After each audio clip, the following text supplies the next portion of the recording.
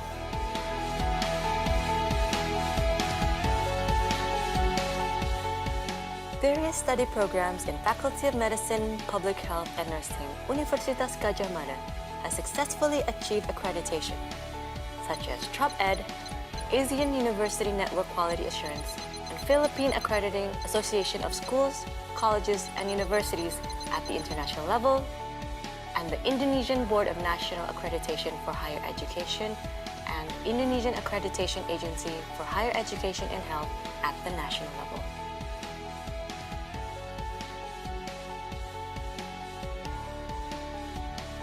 Supported by lecturers, including professors, the supporting staff, departments, research centers or working groups,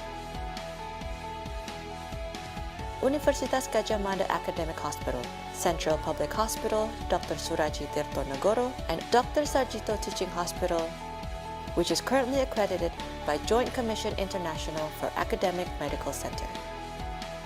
The faculty offers undergraduate programs, graduate programs, medical specialist programs,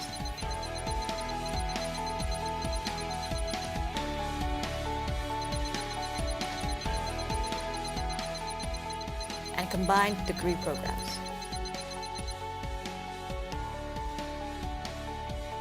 Every year, over 500 undergraduate students and 600 graduate students are enrolled.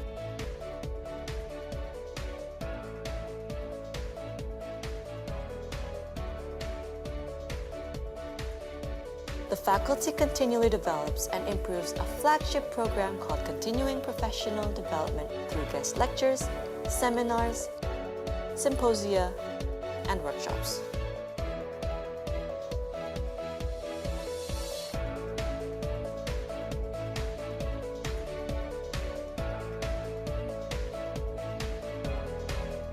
Moreover, the faculty is equipped with IT facilities and information systems that are integrated with the university system, video conference facilities and webinar, a computer-based test room in a convenient academic atmosphere, and a green campus.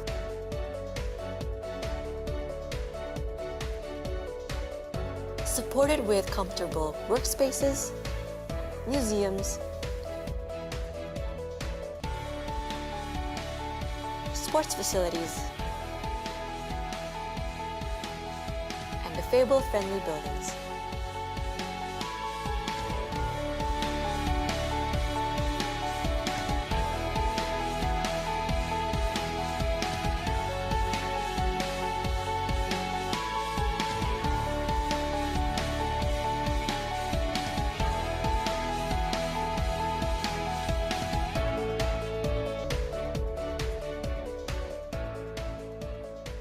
Active partnerships and strong collaborations have become inseparable parts of our faculty, without which progress in education, research, and community service would not have been achieved.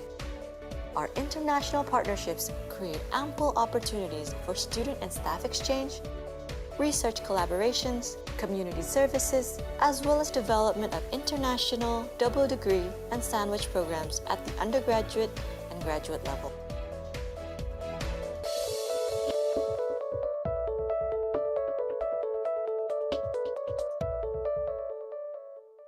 As the one of the oldest medical school In Indonesia, we always encourage the quality of interprofessional education, strengthen research collaboration, community services based on local wisdom values, and modern technologies with international standard.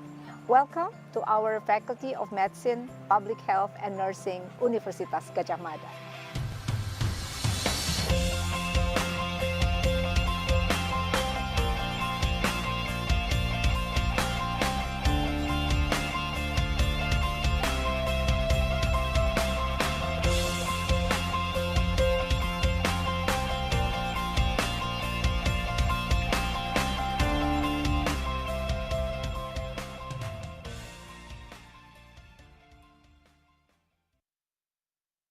Pusat Kebijakan dan Manajemen Kesehatan atau FK-KMK merupakan salah satu pusat kajian di bawah Fakultas Kedokteran Universitas Gadjah Mada.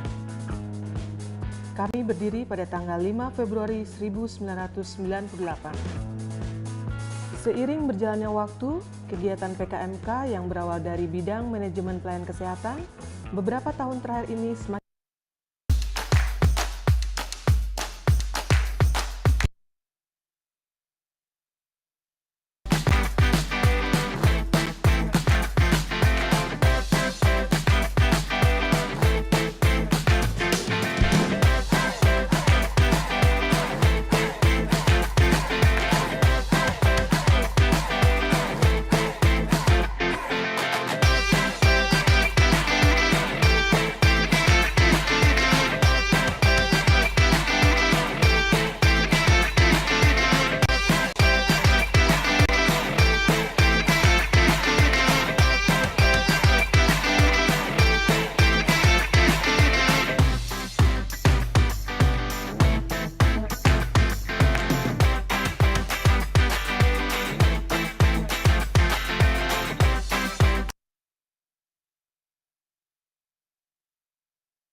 Hi, I'm Rosie.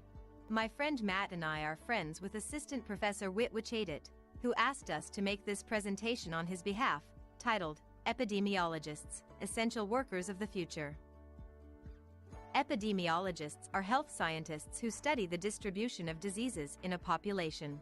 Epidemiologists identify health problems, measure their magnitude, identify risk factors, and identify solutions to these problems. So, who should study epidemiology? This discipline is very useful for scientists who are interested in public health. Epidemiology is also useful for public health people who are interested in science. Now my friend Matt will talk to you about the different fields of study within epidemiology. Matt? Thanks, Rosie. Hi everyone, I'm Matt. So the word epidemiology might make people think of epidemics or infectious diseases, and they would be right. However, epidemiologists also investigate problems in other fields, including maternal and child health, cancer, mental health, alcohol and substance abuse, and even casualties from violence and armed conflicts. Graduate education in epidemiology emphasizes data analysis and interpretation, as well as field work and project management. These skills are highly transferable to career fields that are in high demand and deemed as essential for the future.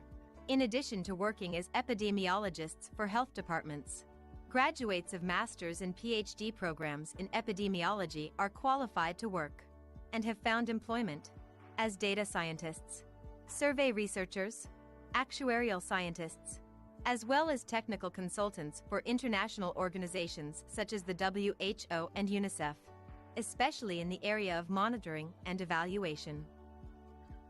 The curriculum of our master's and Ph.D. programs in epidemiology include basic and applied epidemiology, statistics, qualitative research, and other related skills. During the first year, students take their coursework and gain initial research experience from the week-long field exercise in southern Thailand, before returning to their home country in the second year to conduct research for their own thesis. The research topic can be tailored to the students' and the supervisor's interests. Master's students typically take 2 to 3 years to complete their study, while doctoral students typically take 3 to 5 years. Thank you for watching our video. We hope that you can join us in Thailand and become a part of our community. Please visit our website for more information. See you soon.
Faculty of Medicine, Public Health and Nursing, Universitas Gadjah Mada has grown rapidly over the years and positioned itself to become a leading institution in Indonesia and in the region.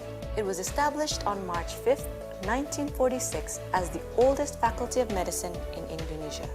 It aims to become an innovative and excellent faculty of medicine, public health and nursing with international standards and to always serve the nation and humanity with national cultural values based on Pancasila.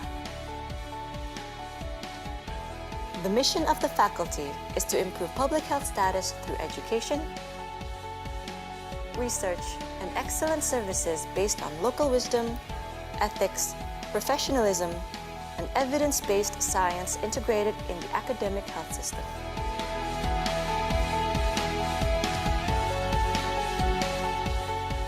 Various study programs in Faculty of Medicine, Public Health and Nursing, Universitas Gadjah Mada has successfully achieved accreditation, such as TROP-ED, Asian University Network Quality Assurance, and Philippine Accrediting Association of Schools, Colleges, and Universities at the international level, and the Indonesian Board of National Accreditation for Higher Education and Indonesian Accreditation Agency for Higher Education and Health at the national level.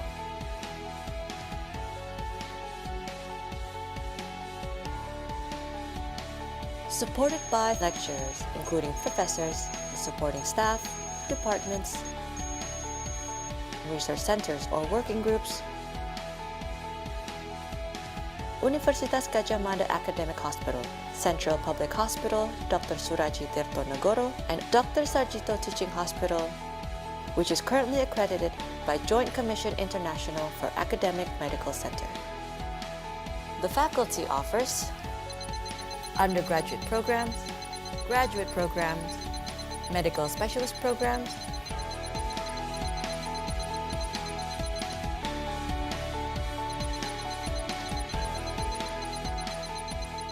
and combined degree programs. Every year, over 500 undergraduate students and 600 graduate students are enrolled.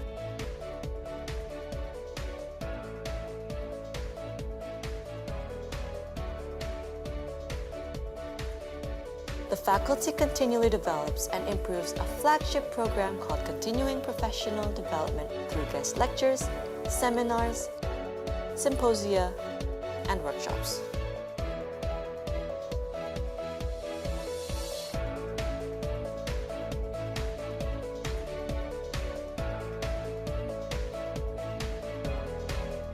Moreover, the faculty is equipped with IT facilities and information systems that are integrated with the university system, video conference facilities and webinar, a computer-based test room in a convenient academic atmosphere, and a green campus.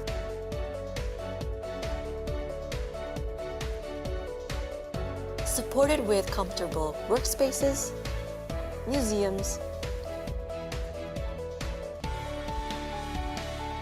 sports facilities, and disabled-friendly buildings.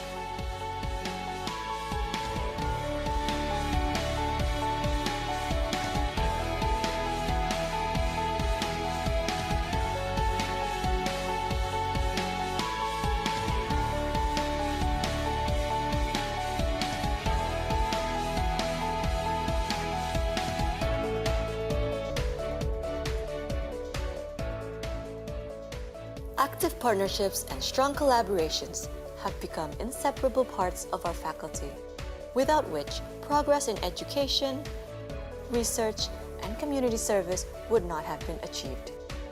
Our international partnerships create ample opportunities for student and staff exchange, research collaborations, community services, as well as development of international, double degree, and sandwich programs at the undergraduate and graduate level.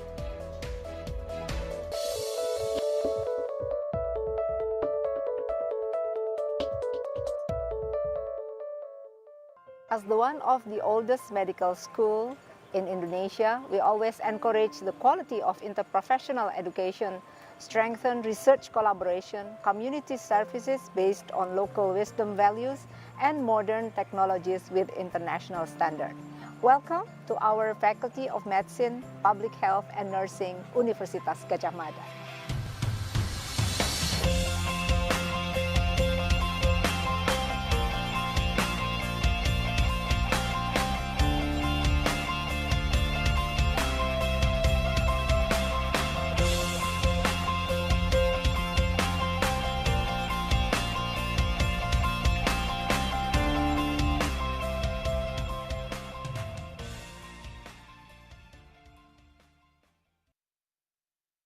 Pusat Kebijakan dan Manajemen Kesehatan atau FK-KMK merupakan salah satu pusat kajian di bawah Fakultas Kedokteran Universitas Gadjah Mada.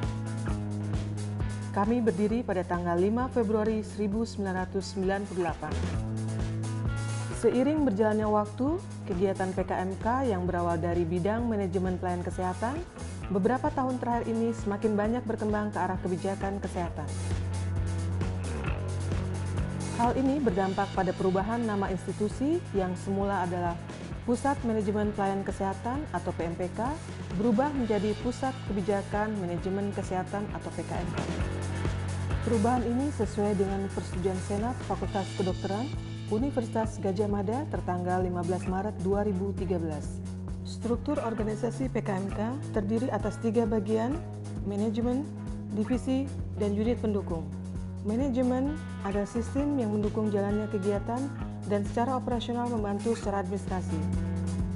Saat ini FK-KMK mempunyai 5 divisi yang sesuai dengan bidang keilmuannya, yaitu Divisi Manajemen Mutu, Divisi Kebijakan dan Manajemen Kesehatan, Divisi Manajemen Rumah Sakit, Divisi Manajemen Bencana, Divisi Sistem Informasi Kesehatan. Untuk mendukung manajemen dan kelima divisi tersebut, FK-KMK mempunyai unit pendukung, yaitu unit seminar dan publikasi. Untuk mendukung publikasi, FK-KMK menggunakan teknologi informasi. Salah satunya adalah penyebaran ilmu berbasis website. FK-KMK menyebarkan perkembangan ilmu dan informasi melalui website sejak tahun 2010. Website induk yang dikembangkan ialah Kebijakan Kesehatan Indonesia.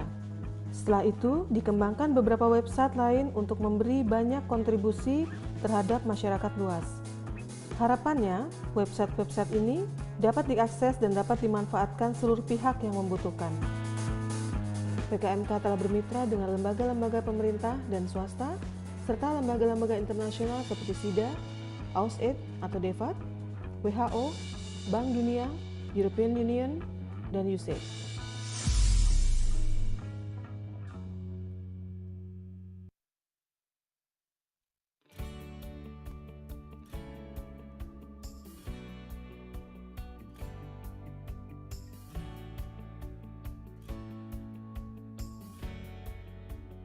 Pusat Kajian Kebijakan Pembiayaan dan Manajemen Asuransi Kesehatan atau Pusat KPMK adalah pusat kajian di Fakultas Kedokteran Universitas Gadjah Mada yang fokus pada isu pembiayaan kesehatan dan manajemen asuransi kesehatan di Indonesia.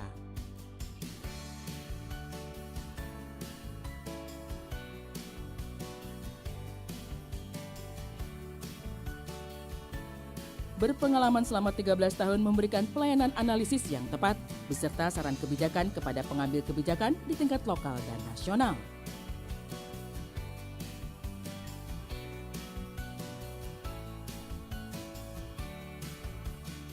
Pusat Kajian KPMK juga berperan memberikan peningkatan kapasitas melalui berbagai pelatihan kepada pemerintah daerah dan nasional. Pusat Kajian KPMK melakukan pendekatan secara partisipatif untuk meningkatkan pengetahuan, kemampuan, dan tujuan program sehingga menghasilkan kebijakan berbasis fakta. Pusat Kajian KPMK memiliki tradisi yang kuat terhadap masalah kemiskinan dan pelayanan kesehatan yang berhubungan dengan health financing reform. Pusat Kajian KPMK banyak memberikan kontribusi penting dalam evidence-based health financing policy reform di tingkat lokal maupun nasional. Kontribusi dilakukan dengan berbagai cara dan melihat kepada kebutuhan pembuat kebijakan. Penelitian yang dilakukan oleh Pusat KPMK senantiasa memperhatikan kebutuhan kebijakan pemerintah. Pusat Kajian KPMK mengusung visi menjadi Center of Excellence dan Trend Center dalam pengembangan sistem, kebijakan, dan implementasi pembiayaan dan asuransi kesehatan di Indonesia. Pusat Kajian KPMK UGM memiliki misi untuk mengembangkan konsep dan mendorong implementasi sistem pembiayaan dan manajemen asuransi kesehatan melalui riset ilmiah, konsultasi, dan pelatihan, serta pengembangan jaringan di tingkat lokal, regional, maupun global dengan berbagai pemangku kepentingan. Pusat Kebijakan Pembiayaan dan Manajemen Asuransi Kesehatan Universitas Gadjah Mada memiliki 3 haluan program utama. 1. Melaksanakan penelitian berbagai topik yang bertujuan untuk pengembangan konsep kebijakan pembiayaan dan manajemen asuransi atau jaminan kesehatan. 2. Menyelenggarakan pelatihan dan pendidikan berkelanjutan dalam rangka peningkatan kapasitas keilmuan dan keterampilan profesi, baik dalam bentuk short course, thematic skills training, maupun pendidikan postgraduate yang terstruktur. 3. Konsultasi yang diselenggarakan atas permintaan lembaga pemerintah pusat dan daerah untuk melakukan pembenahan kebijakan pembiayaan kesehatan dan manajemen asuransi atau jaminan kesehatan.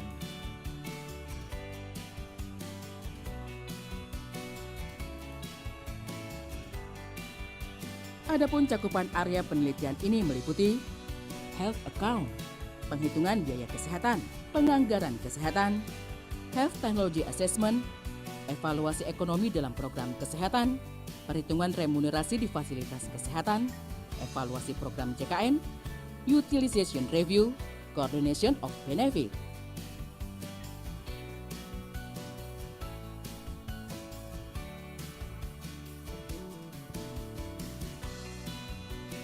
Pusat KPMK merupakan salah satu pusat kajian di bawah Fakultas Kedokteran, Kesehatan Masyarakat, dan Keperawatan Universitas Gadjah Mada. Kami memiliki tradisi riset yang kuat terkait dengan berbagai kajian pelayanan kesehatan yang berhubungan dengan pembiayaan kesehatan dan asuransi kesehatan, baik dengan pendekatan makro maupun pendekatan mikro. Sejak kelahirannya di tahun 2000, Pusat KPMK telah banyak memberikan kontribusi penting baik di tingkat lokal maupun tingkat nasional. Penelitian yang kami lakukan merespons permasalahan terkini, memberikan evidence ke pembuat kebijakan, merepresentasi kebutuhan masyarakat termasuk diantaranya kelompok masyarakat rentan. Hasil kajian diantaranya adalah evaluasi jaminan kesehatan, penghitungan biaya paket layanan kesehatan bagi masyarakat, juga bagi masyarakat berkebutuhan khusus. Diseminasi hasil kajian dilakukan melalui berbagai metode, baik berupa seminar atau workshop, policy brief, media massa, dan berbagai jejaring media sosial. Berkembangnya Pusat KPMK bersama dengan mitra kerja di lingkungan internal UGM maupun mitra kerja eksternal baik dalam maupun luar negeri merupakan kontribusi untuk mewujudkan Tridharma perguruan tinggi.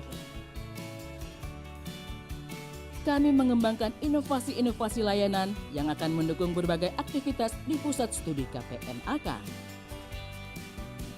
Selain sebagai pusat penelitian dan pengembangan serta inovasi dan publikasi, KPMK juga bertujuan untuk memberikan bersama dengan minat KPMK agar terbangun sumber daya manusia yang memahami betul di dalam sistem pembiayaan dan asuransi kesehatan di S2-nya yang merupakan S2 minat asuransi dan jaminan kesehatan pertama di Indonesia. Nah, kita ingin ke depan bahwa KPMK akan terus berkembang bekerjasama dengan pusat-pusat pembiayaan kesehatan baik di nasional ataupun internasional dan juga bahkan global. Ini ingin ke depan KPMK terus-menerus berkembang dan bisa memberikan informasi yang terkini dan solusi untuk pembiayaan dan jaminan kesehatan. Sekian, terima kasih. Assalamualaikum warahmatullahi wabarakatuh.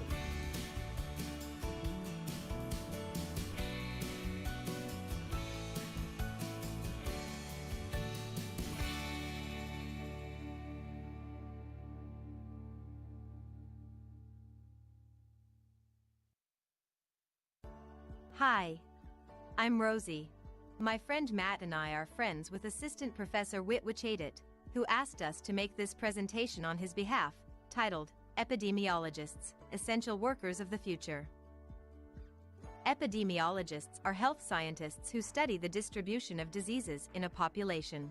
Epidemiologists identify health problems, measure their magnitude, identify risk factors, and identify solutions to these problems. So, who should study epidemiology? This discipline is very useful for scientists who are interested in public health. Epidemiology is also useful for public health people who are interested in science. Now my friend Matt will talk to you about the different fields of study within epidemiology. Matt? Thanks, Rosie. Hi everyone, I'm Matt. So the word epidemiology might make people think of epidemics or infectious diseases, and they would be right. However, epidemiologists also investigate problems in other fields, including maternal and child health, cancer, mental health, alcohol and substance abuse, and even casualties from violence and armed conflicts. Graduate education in epidemiology emphasizes data analysis and interpretation, as well as field work and project management. These skills are highly transferable to career fields that are in high demand and deemed as essential for the future.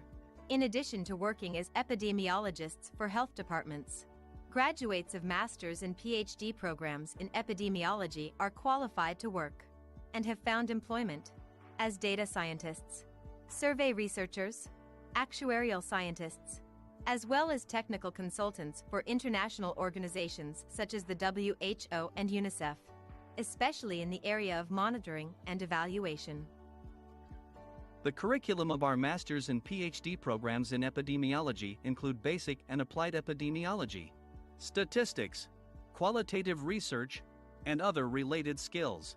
During the first year, students take their coursework and gain initial research experience from the week-long field exercise in southern Thailand, before returning to their home country in the second year to conduct research for their own thesis. The research topic can be tailored to the students' and the supervisor's interests. Master's students typically take 2 to 3 years to complete their study, while doctoral students typically take 3 to 5 years. Thank you for watching our video. We hope that you can join us in Thailand and become a part of our community. Please visit our website for more information. See you soon.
of Medicine, Public Health and Nursing, Universitas Gadjah Mada has grown rapidly over the years and positioned itself to become a leading institution in Indonesia and in the region.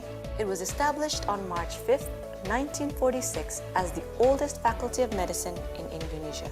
It aims to become an innovative and excellent faculty of medicine, public health and nursing with international standards and to always serve the nation and humanity with national cultural values based on Pancasila. The mission of the faculty is to improve public health status through education, research, and excellent services based on local wisdom, ethics, professionalism, and evidence-based science integrated in the academic health system.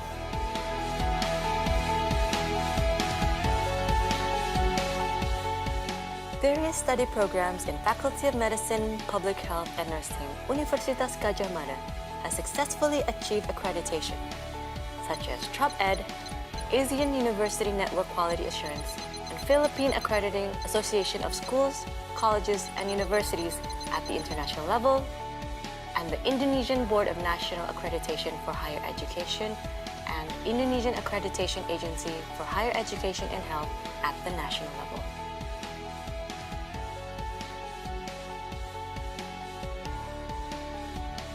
Supported by lecturers, including professors, supporting staff, departments, research centers or working groups, Universitas Gadjah Mada Academic Hospital, Central Public Hospital, Dr. Suraji Tirtonegoro, and Dr. Sarjito Teaching Hospital, which is currently accredited by Joint Commission International for Academic Medical Center. The faculty offers undergraduate programs, graduate programs, medical specialist programs,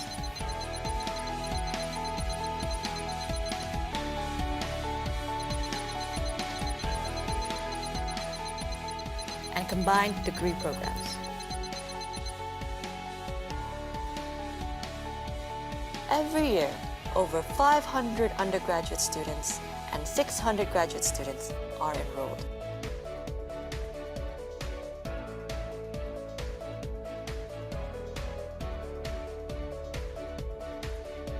The faculty continually develops and improves a flagship program called Continuing Professional Development through guest lectures, seminars, symposia, and workshops.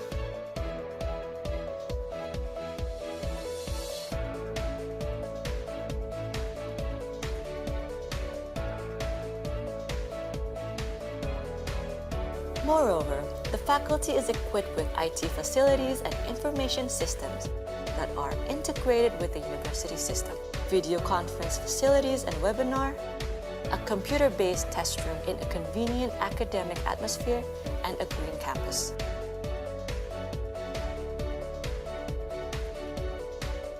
Supported with comfortable workspaces, museums, sports facilities, and disabled-friendly buildings.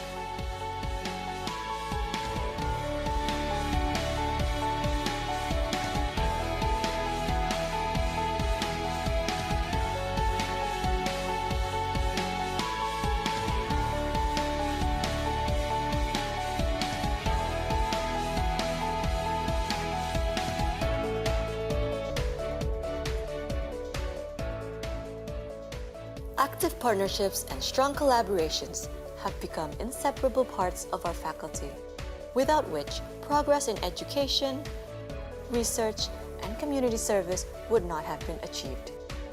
Our international partnerships create ample opportunities for student and staff exchange, research collaborations, community services, as well as development of international double degree and sandwich programs at the undergraduate and graduate level.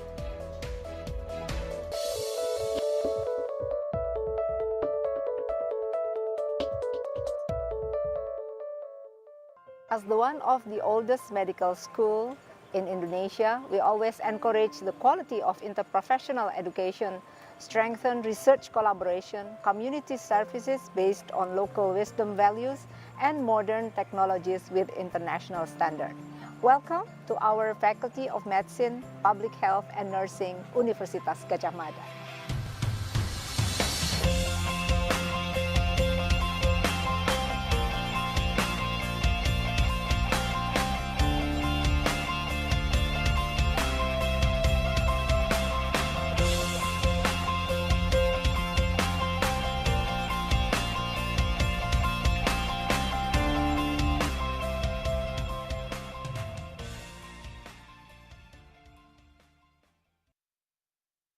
Pusat Kebijakan dan Manajemen Kesehatan atau FK-KMK merupakan salah satu pusat kajian di bawah Fakultas Kedokteran Universitas Gadjah Mada.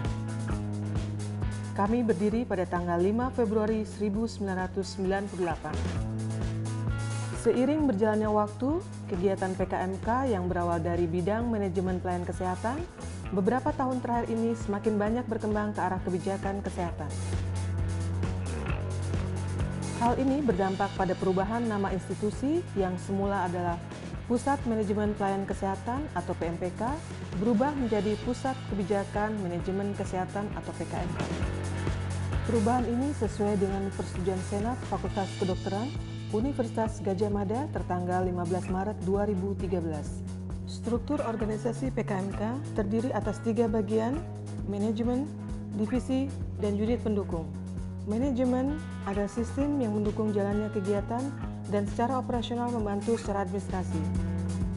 Saat ini FK-KMK mempunyai 5 divisi yang sesuai dengan bidang keilmuannya, yaitu Divisi Manajemen Mutu, Divisi Kebijakan dan Manajemen Kesehatan, Divisi Manajemen Rumah Sakit, Divisi Manajemen Bencana, Divisi Sistem Informasi Kesehatan.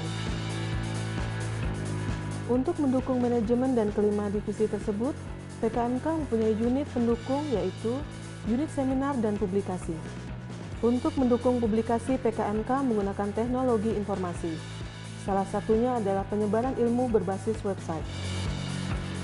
FK-KMK menyebarkan perkembangan ilmu dan informasi melalui website sejak tahun 2010. Website induk yang dikembangkan ialah Kebijakan Kesehatan Indonesia. Setelah itu, dikembangkan beberapa website lain untuk memberi banyak kontribusi terhadap masyarakat luas. Harapannya, website-website ini dapat diakses dan dapat dimanfaatkan seluruh pihak yang membutuhkan. FK-KMK telah bermitra dengan lembaga-lembaga pemerintah dan swasta, serta lembaga-lembaga internasional seperti SIDA, AUSAID atau DEVAT, WHO, Bank Dunia, European Union, dan USAID.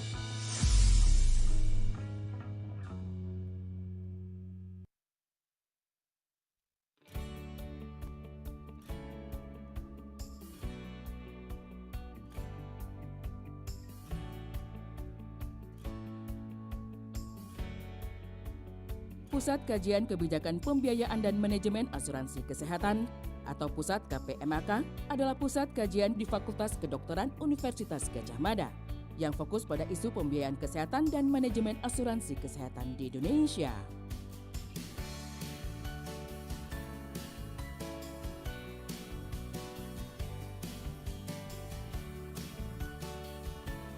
Berpengalaman selama 13 tahun memberikan pelayanan analisis yang tepat beserta saran kebijakan kepada pengambil kebijakan di tingkat lokal dan nasional.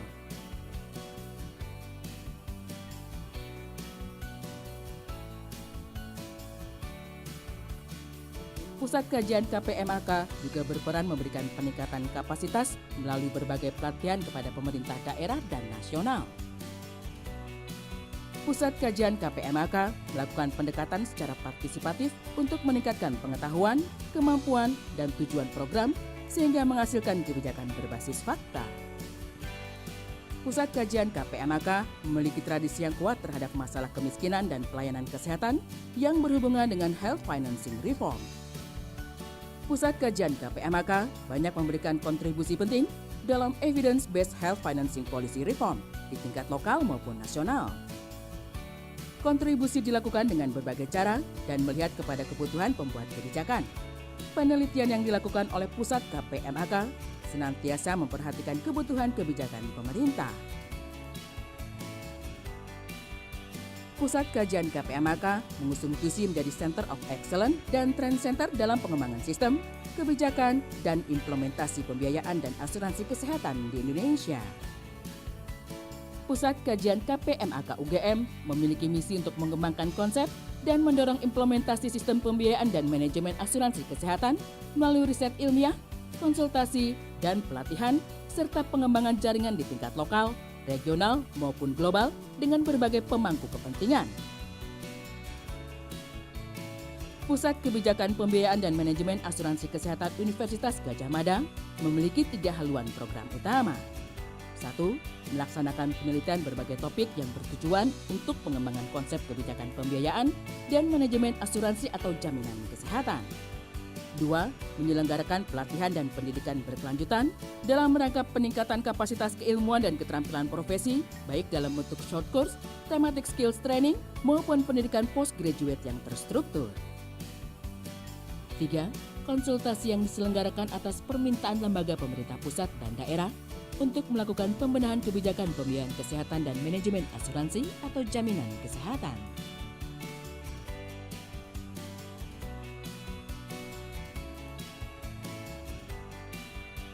Adapun cakupan area penelitian ini meliputi health account, penghitungan biaya kesehatan, penganggaran kesehatan, health technology assessment, evaluasi ekonomi dalam program kesehatan, perhitungan remunerasi di fasilitas kesehatan, evaluasi program JKN, utilization review, coordination of benefit.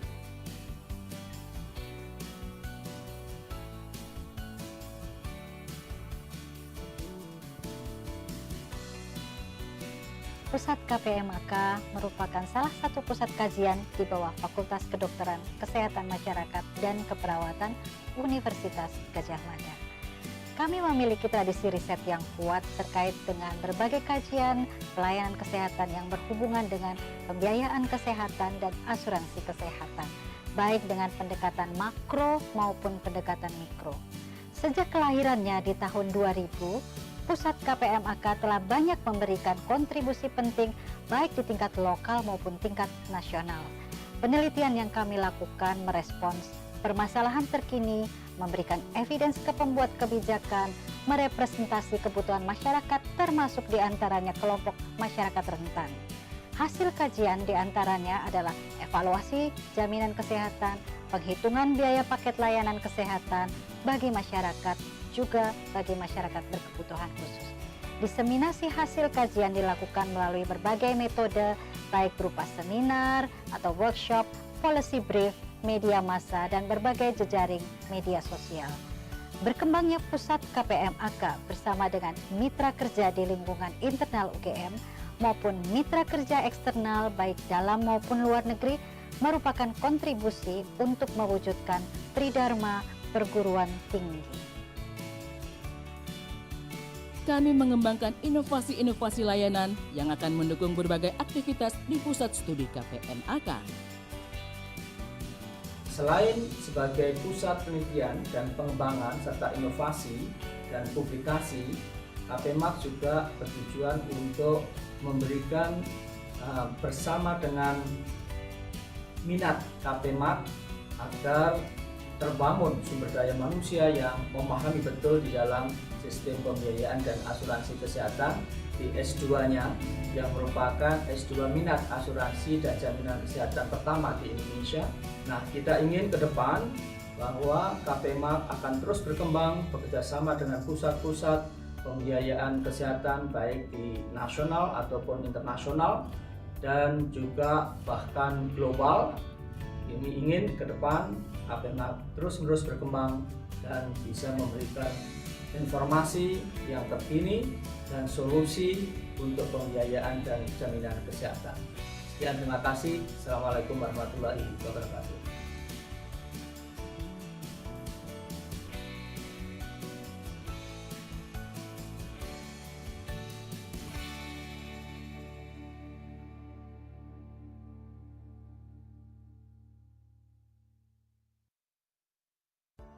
Hi, I'm Rosie. My friend Matt and I are friends with Assistant Professor Witwichadit, who asked us to make this presentation on his behalf, titled Epidemiologists, Essential Workers of the Future. Epidemiologists are health scientists who study the distribution of diseases in a population. Epidemiologists identify health problems, measure their magnitude, identify risk factors, and identify solutions to these problems. So, who should study epidemiology? This discipline is very useful for scientists who are interested in public health. Epidemiology is also useful for public health people who are interested in science. Now my friend Matt will talk to you about the different fields of study within epidemiology. Matt? Thanks, Rosie. Hi, everyone. I'm Matt. So the word epidemiology might make people think of epidemics or infectious diseases, and they would be right. However, epidemiologists also investigate problems in other fields, including maternal and child health, cancer, mental health, alcohol and substance abuse, and even casualties from violence and armed conflicts. Graduate education in epidemiology emphasizes data analysis and interpretation, as well as field work and project management. These skills are highly transferable to career fields that are in high demand and deemed as essential for the future. In addition to working as epidemiologists for health departments, graduates of master's and Ph.D. programs in epidemiology are qualified to work and have found employment as data scientists, survey researchers, actuarial scientists, as well as technical consultants for international organizations such as the WHO and UNICEF, especially in the area of monitoring and evaluation. The curriculum of our master's and Ph.D. programs in epidemiology include basic and applied epidemiology, statistics, qualitative research, and other related skills. During the first year, students take their coursework and gain initial research experience from the week-long field exercise in southern Thailand, before returning to their home country in the second year to conduct research for their own thesis. The research topic can be tailored to the students' and the supervisor's interests. Master's students typically take 2 to 3 years to complete their study, while doctoral students typically take 3 to 5 years. Thank you for watching our video. We hope that you can join us in Thailand and become a part of our community. Please visit our website for more information. See you soon.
Faculty of Medicine, Public Health and Nursing, Universitas Gadjah Mada has grown rapidly over the years and positioned itself to become a leading institution in Indonesia and in the region.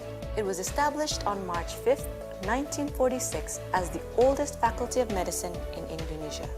It aims to become an innovative and excellent Faculty of Medicine, Public Health and Nursing with international standards and to always serve the nation and humanity with national cultural values based on Pancasila. The mission of the faculty is to improve public health status through education, research, and excellent services based on local wisdom, ethics, professionalism, and evidence-based science integrated in the academic health system.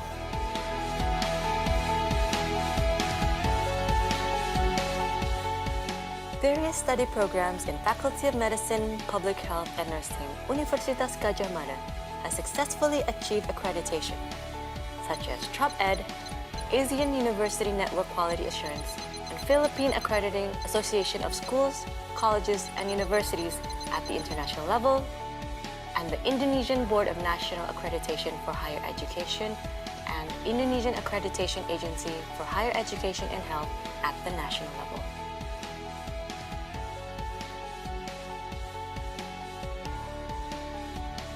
Supported by lecturers, including professors, supporting staff, departments, research centers or working groups, Universitas Gadjah Mada Academic Hospital, Central Public Hospital, Dr. Suraji Tirtonegoro, and Dr. Sarjito Teaching Hospital, which is currently accredited by Joint Commission International for Academic Medical Center. The faculty offers undergraduate programs, graduate programs, medical specialist programs,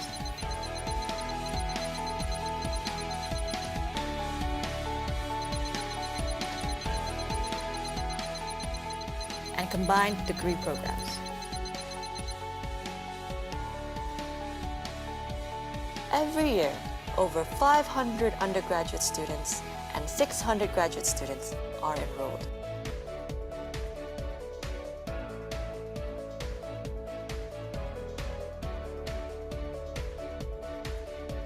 The faculty continually develops and improves a flagship program called Continuing Professional Development through guest lectures, seminars, symposia, and workshops.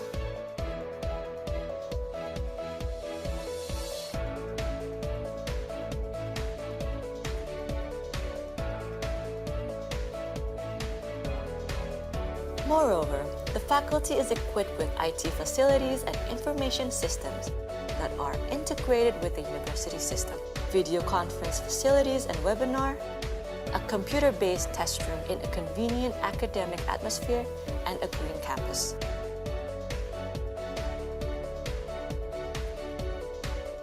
Supported with comfortable workspaces, museums,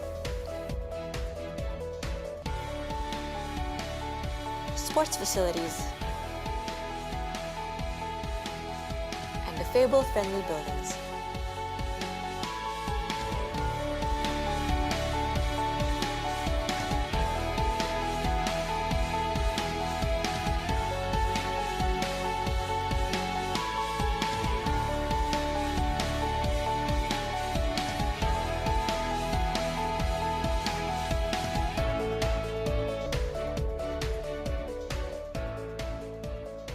Active partnerships and strong collaborations have become inseparable parts of our faculty, without which progress in education, research, and community service would not have been achieved.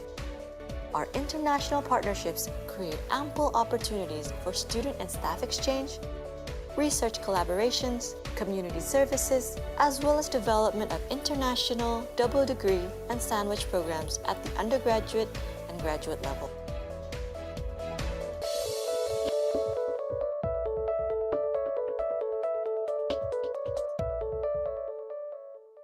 As the one of the oldest medical school in Indonesia, we always encourage the quality of interprofessional education, strengthen research collaboration, community services based on local wisdom values, and modern technologies with international standard.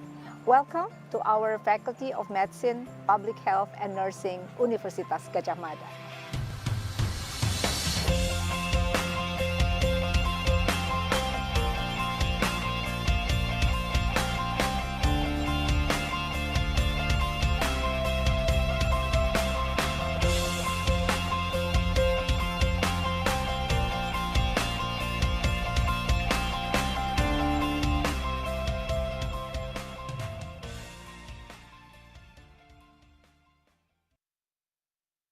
Pusat Kebijakan dan Manajemen Kesehatan atau FK-KMK merupakan salah satu pusat kajian di bawah Fakultas Kedokteran Universitas Gadjah Mada.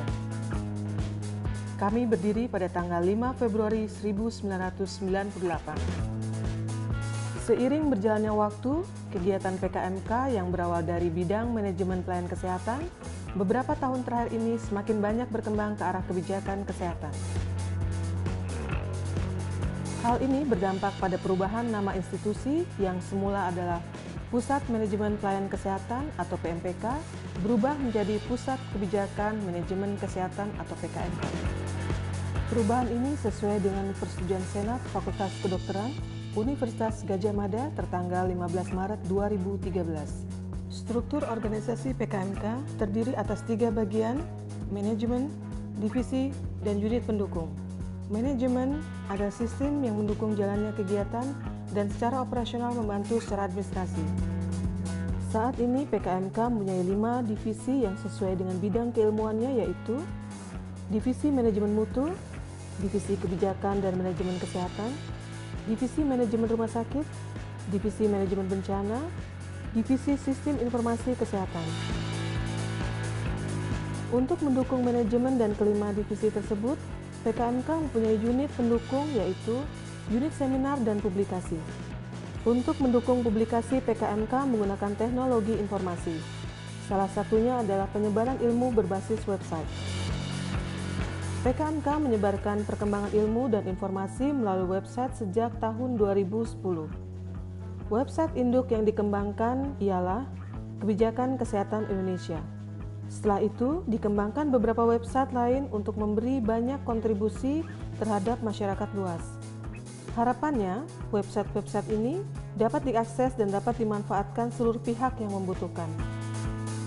PKMK telah bermitra dengan lembaga-lembaga pemerintah dan swasta, serta lembaga-lembaga internasional seperti SIDA, AUSAID atau DEVAT, WHO, Bank Dunia, European Union, dan USAID.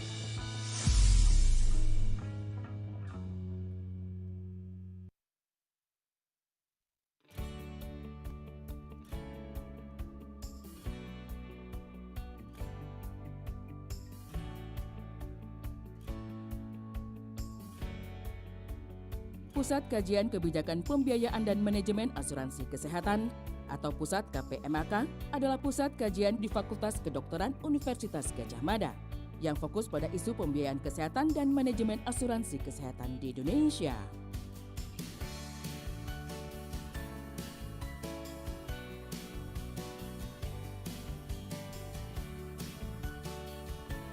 Berpengalaman selama 13 tahun memberikan pelayanan analisis yang tepat beserta saran kebijakan kepada pengambil kebijakan di tingkat lokal dan nasional.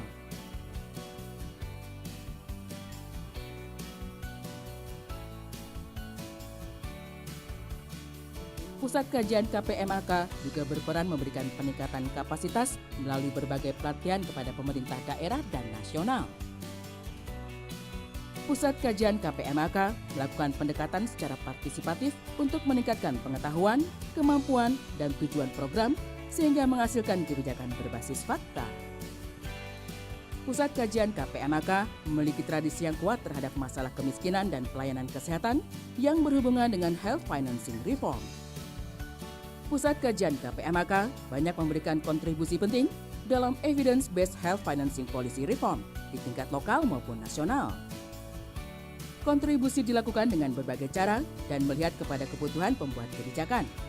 Penelitian yang dilakukan oleh Pusat KPMK senantiasa memperhatikan kebutuhan kebijakan pemerintah.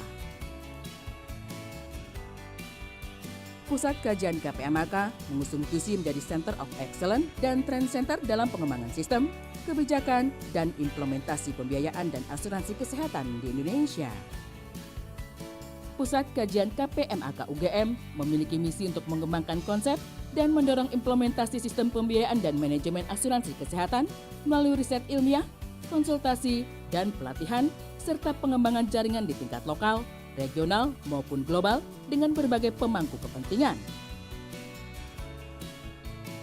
Pusat Kebijakan Pembiayaan dan Manajemen Asuransi Kesehatan Universitas Gadjah Mada memiliki 3 haluan program utama. 1. Melaksanakan penelitian berbagai topik yang bertujuan untuk pengembangan konsep kebijakan pembiayaan dan manajemen asuransi atau jaminan kesehatan. 2. Menyelenggarakan pelatihan dan pendidikan berkelanjutan dalam rangka peningkatan kapasitas keilmuan dan keterampilan profesi, baik dalam bentuk short course, thematic skills training, maupun pendidikan postgraduate yang terstruktur. 3. Konsultasi yang diselenggarakan atas permintaan lembaga pemerintah pusat dan daerah untuk melakukan pembenahan kebijakan pembiayaan kesehatan dan manajemen asuransi atau jaminan kesehatan.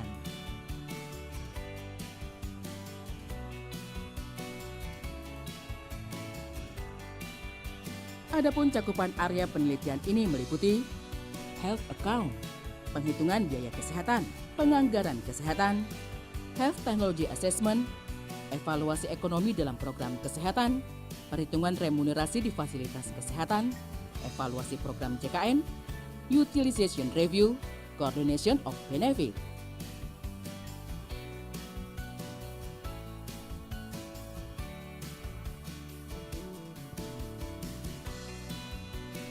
Pusat KPMK merupakan salah satu pusat kajian di bawah Fakultas Kedokteran, Kesehatan Masyarakat, dan Keperawatan Universitas Gadjah Mada. Kami memiliki tradisi riset yang kuat terkait dengan berbagai kajian pelayanan kesehatan yang berhubungan dengan pembiayaan kesehatan dan asuransi kesehatan, baik dengan pendekatan makro maupun pendekatan mikro. Sejak kelahirannya di tahun 2000, Pusat KPMK telah banyak memberikan kontribusi penting baik di tingkat lokal maupun tingkat nasional. Penelitian yang kami lakukan merespons permasalahan terkini, memberikan evidence ke pembuat kebijakan, merepresentasi kebutuhan masyarakat termasuk diantaranya kelompok masyarakat rentan. Hasil kajian diantaranya adalah evaluasi jaminan kesehatan, penghitungan biaya paket layanan kesehatan bagi masyarakat, juga bagi masyarakat berkebutuhan khusus.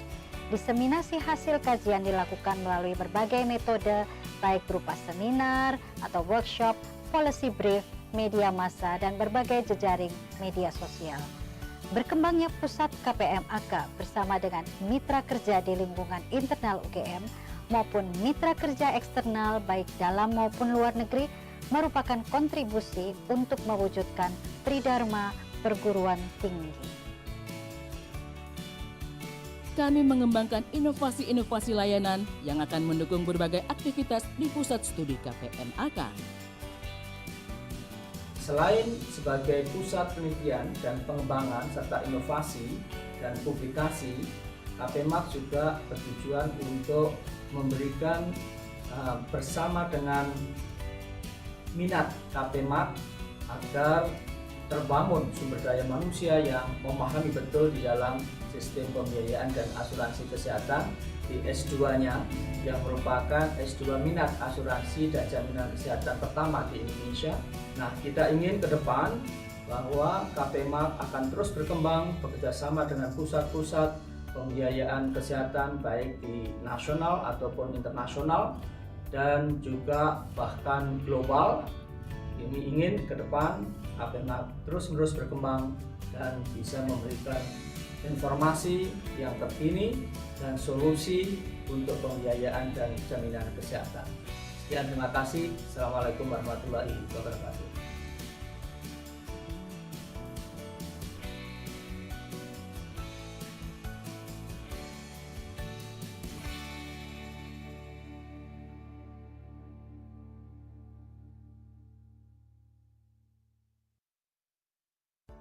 Hi, I'm Rosie.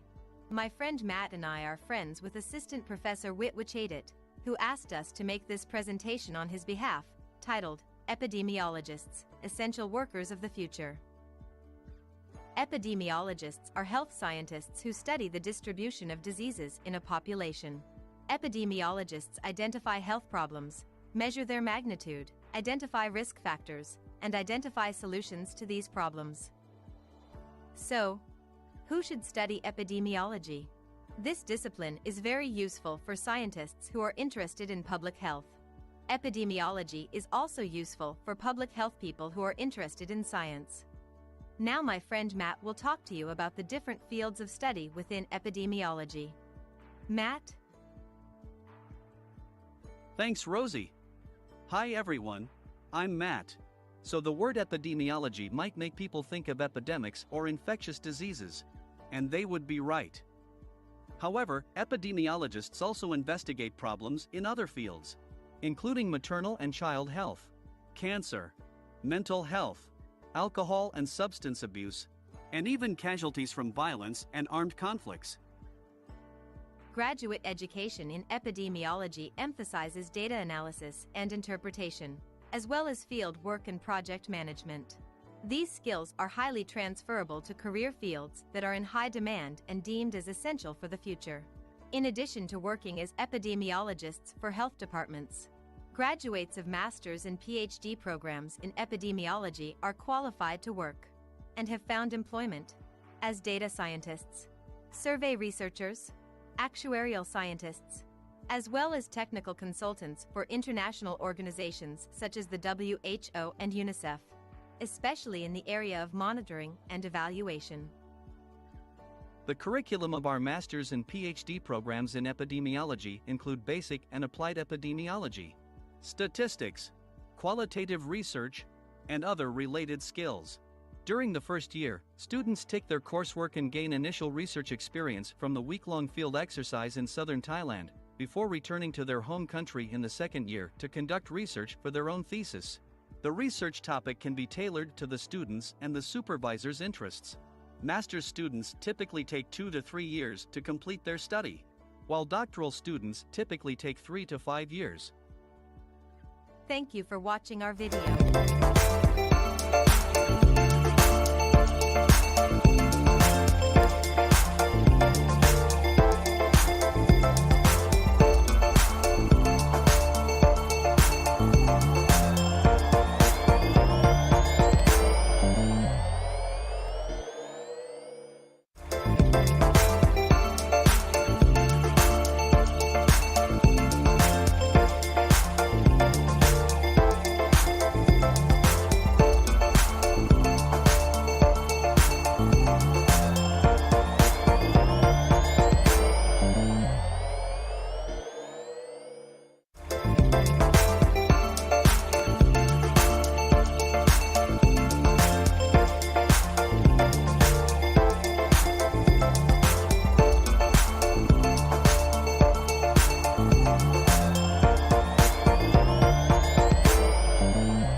Good afternoon, ladies and gentlemen. Welcome back to the 16th Virtual Postgraduate Forum on Health System and Policy.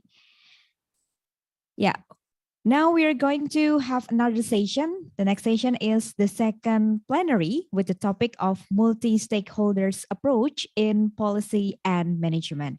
And it is now my pleasure to invite our moderator, Dr. Haryo Bismantara, MPH. And this is the profile of Dr. Haryo.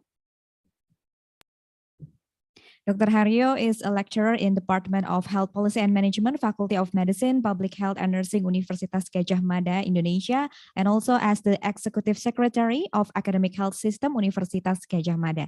He was graduated from Master of Public Health, Hospital Management Study Program from Faculty of Medicine, Public Health and Nursing, Universitas Gadjah Mada, and continue his study of Doctor of Philosophy in Public Health and Preventive Medicine, School of Public Health and Preventive Medicine in Monash University. Now I'd like to give the session to Dr. Haryo Bismantara. The time is yours. Yes, thank you very much. And good afternoon, everyone. Yeah, as you may see from the Master of Ceremony, that's my photo about 5 or 6 years ago. So there will be lots of difference from that photo from now.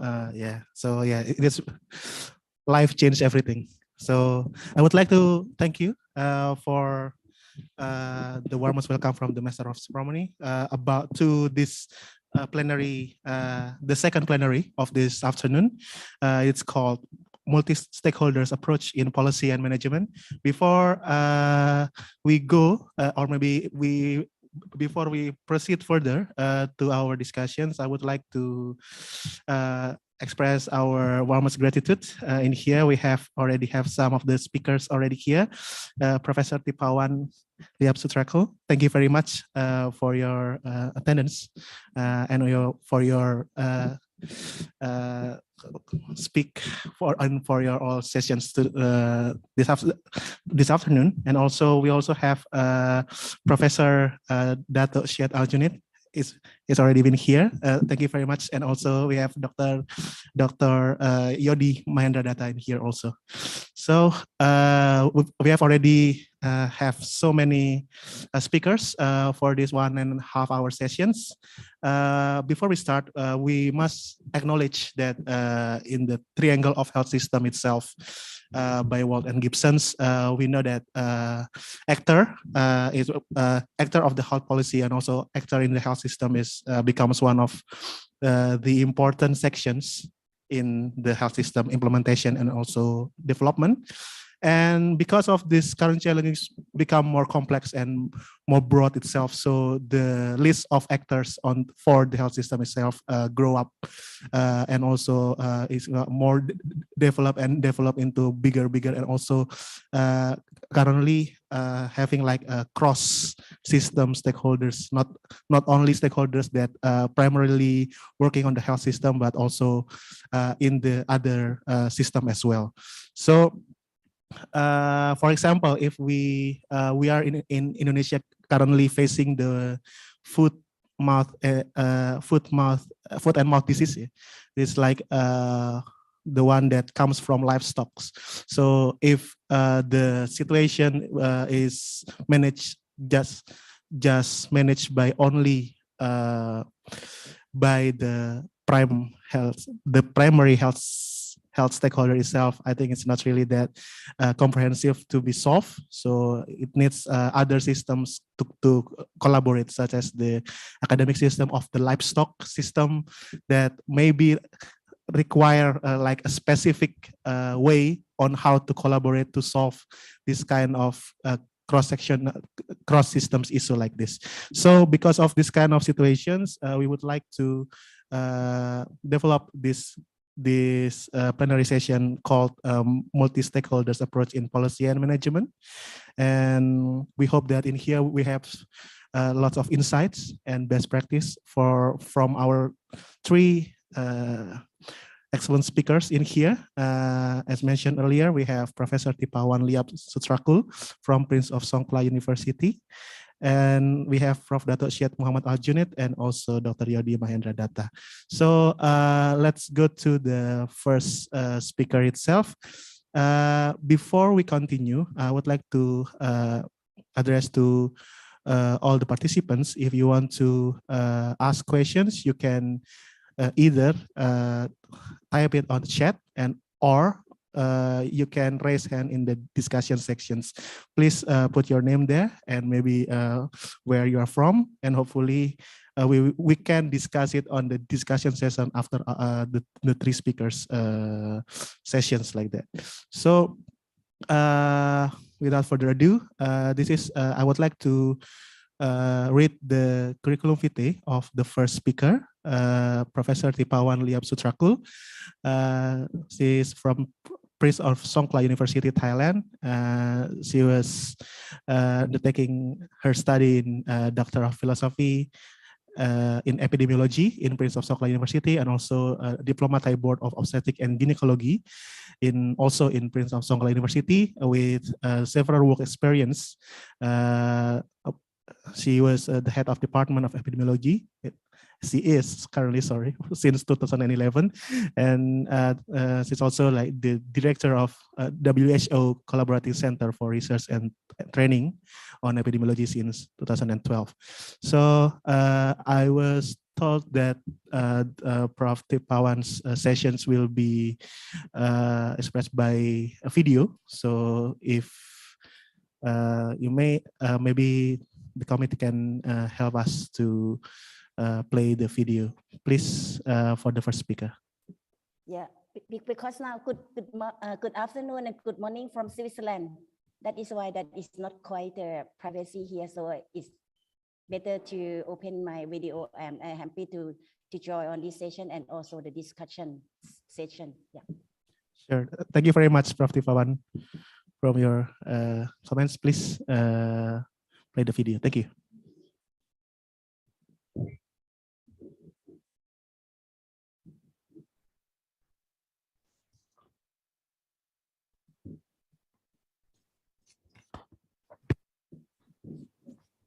Good afternoon. First of all, I would like to thank the 16th Postgraduate Forum Committee to invite me to be one of speakers in plenary session, multi-stakeholder approach in policy and management. Today, I will present the need of multi-stakeholders for implementing policy and management and the case study in Thailand. To make the same understanding of definitions, I will start with the definitions of policy, which is the course of actions proposed by an organization or the individuals.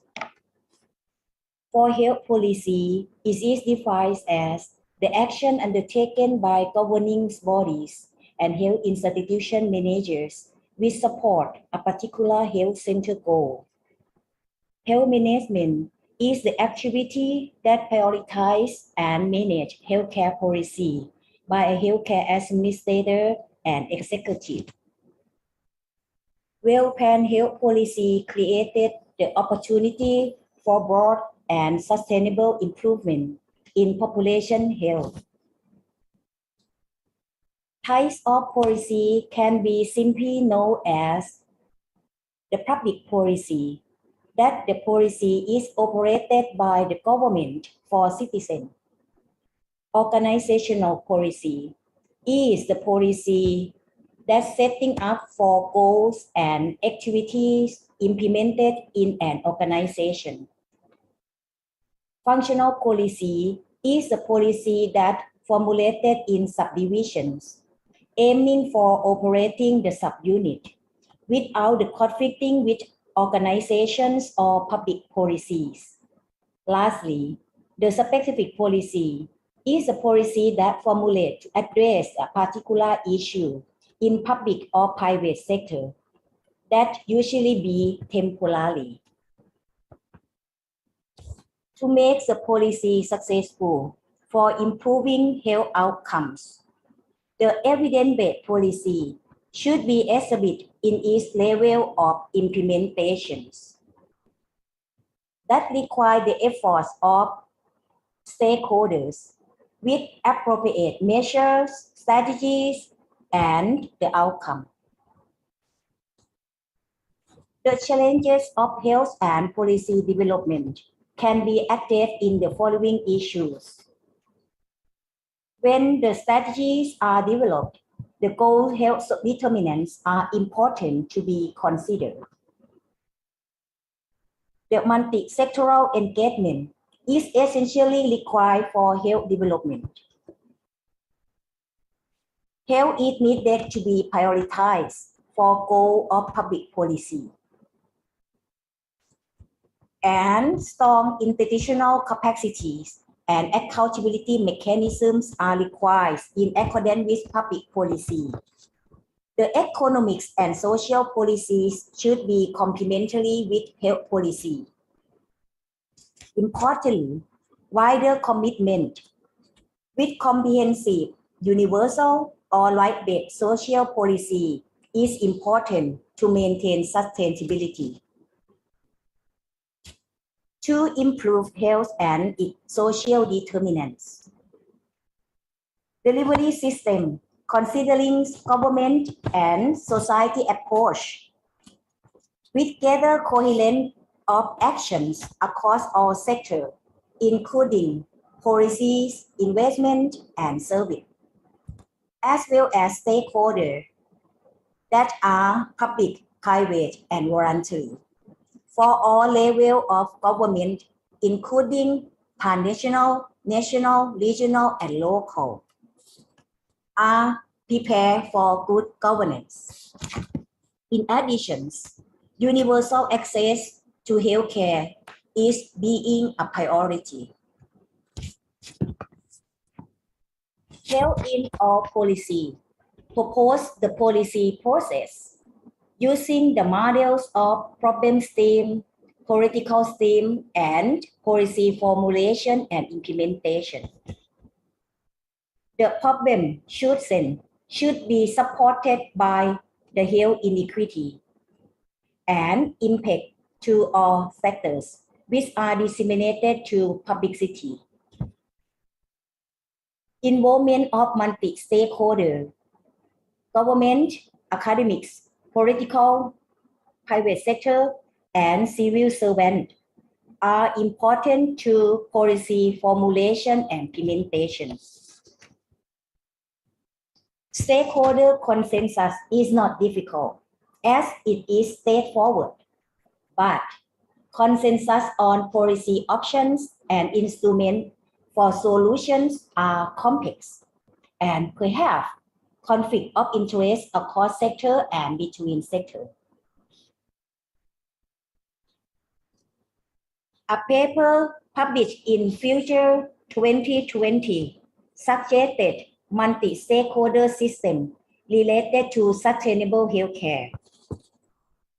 The first domain component is health provider, with closely links with the health provider in the hospital and university hospitals. Patient is the following components, which is crucial for healthcare, and health industry, which represent manufacturer, contractor, and distributor. There are also other multi-stakeholders, including university, research center, public decision maker, regional, national authority, policy maker, NGO, and healthcare networks, including professional consortiums. To make healthcare sustainable, the integration at local level and international level of stakeholders in terms of information, collaborations, and innovation is important. Increasing collective knowledge about stakeholders can be done by introducing stakeholder topics related to health sector, who are involved, impact, and powerful to health sector. With using appropriate communications to raise awareness of stakeholders. National collaborations on stakeholders for relevant decision makers and stakeholders. Coalitions of public and private organizations and making consensus should be increased. Sustainable innovation in healthcare should be developed and monitored across stakeholders. This model can guide the target of stakeholders and method to formulate the approach how to make the relevant policy and management. World Health Organization recommend the model for development, implementations, and evaluation for multi-sector action plan, which consider context, input, action, output, and outcomes. The context include burden of disease, risk factors, social determinants, existing efforts, political will, gaps, and challenges. Inputs are human resources, fundings, health infrastructure, coordination mechanism. Various action proposed that are coordinations, mass media, policy, legislations, regulations, economic measures, health service training, surveillance, and conducting research.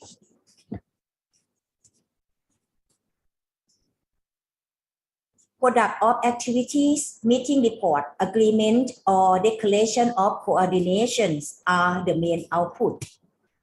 Lastly, outcome should be considered short-term, intermediate, and long-term outcome. The evaluation of process and the outcome are also needed.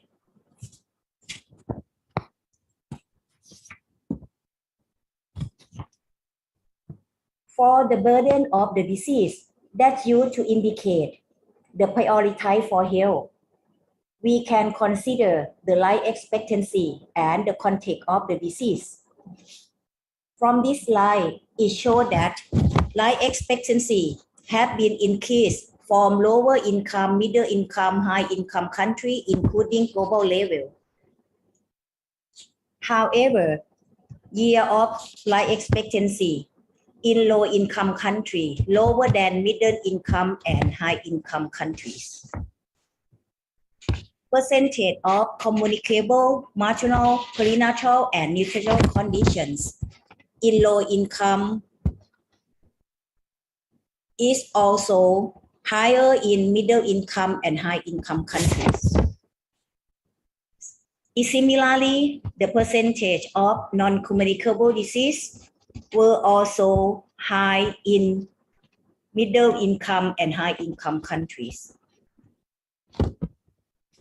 For World Health Statistics 2022, the probabilities of dying from 4 major NCD in 2019 in Thailand, Indonesia, and Malaysia were 13.7, 24.8, and 18.4% respectively. If we look at the trends and projection of probability of dying from 4 major NCD by regions, it shows that decreasing trend found in all regions. The projection for the year 2030 show higher than the target threshold. However, this projection is based on trend prior COVID-19 and that not accounted for the impacts of pandemics. Why the trends of NCD may be affected by COVID-19? It is because the COVID-19 resulted in disrupted screening, diagnosis, treatments, and surveillance. They were due to non-urgent outpatients visit canceled, care avoidance due to fear of infections. Resources were reallocated for testing and treatment COVID-19. I think that these all conditions also happen in Thailand, in Malaysia, Indonesia, and other countries. It is evident from a systematic review that provisions of essential health services for NCD in the WHO Southeast Asia region was also disrupted due to COVID-19. Importantly, NCD patients were more likely to suffer severe consequences of COVID-19 infections. A systematic review focusing on maternal death related to COVID-19 found that pregnant women who were obese or having diabetes were more likely to have higher mortality.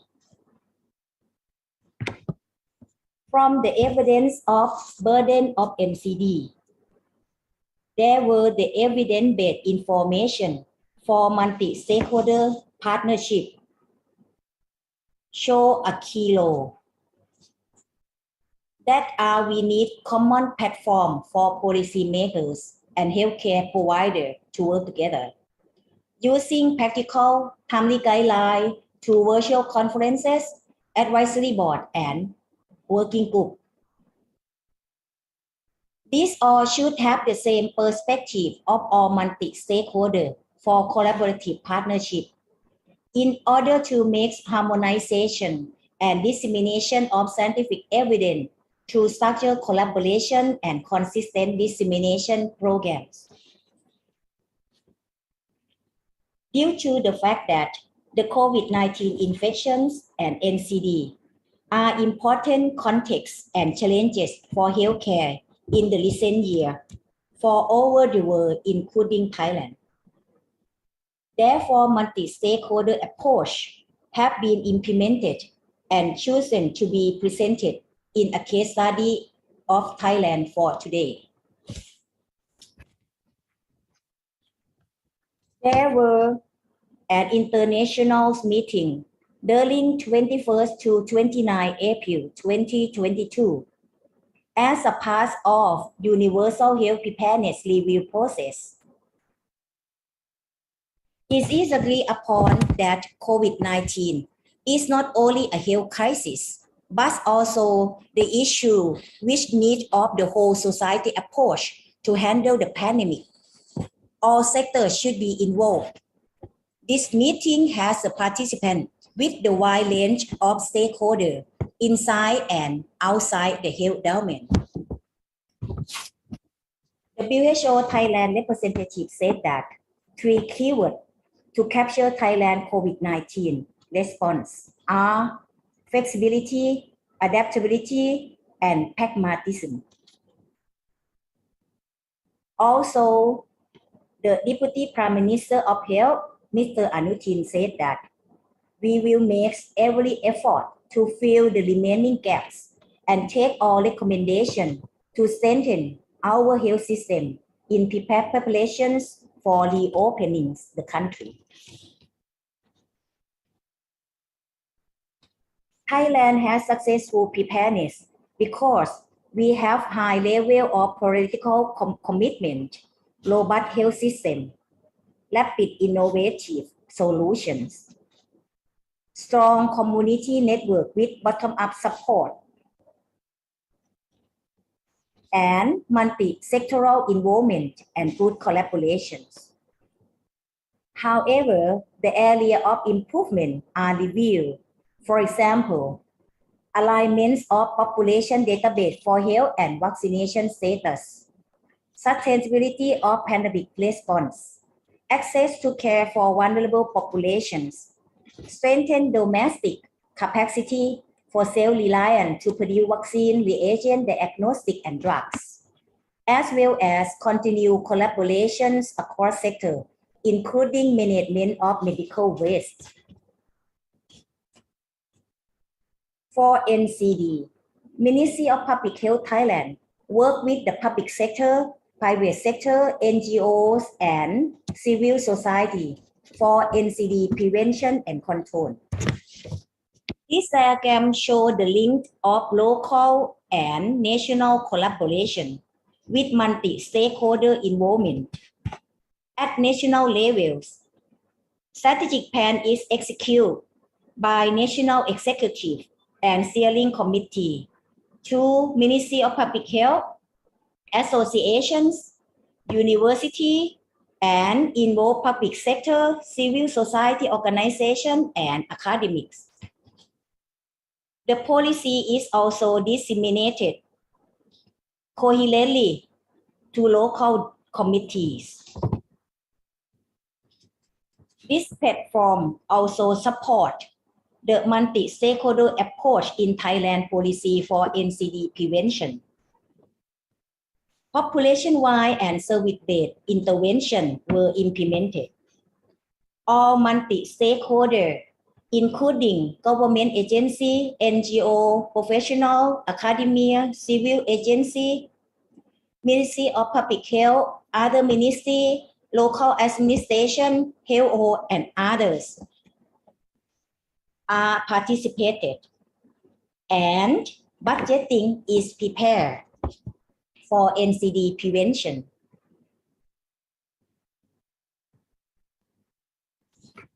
In conclusion, to make well-planned multi-stakeholder approach in health policy and management, the prioritization of health for the goal of policy implementations should be initially discussed with integrating with social determinant for health.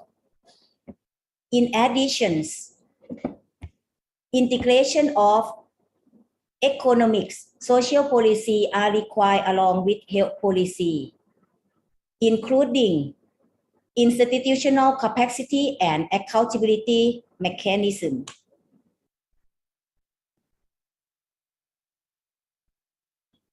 In addition, multi-sectoral and multi-stakeholder policy engagement are required with wider commitment to maintain sustainability at local, national, and international level. From Thailand experience, strong network and collaboration of health, community, and political system with multi-sectoral and multi-stakeholder partnership influence the success of COVID-19 preparedness and NCD prevention. Thank you very much for your attention.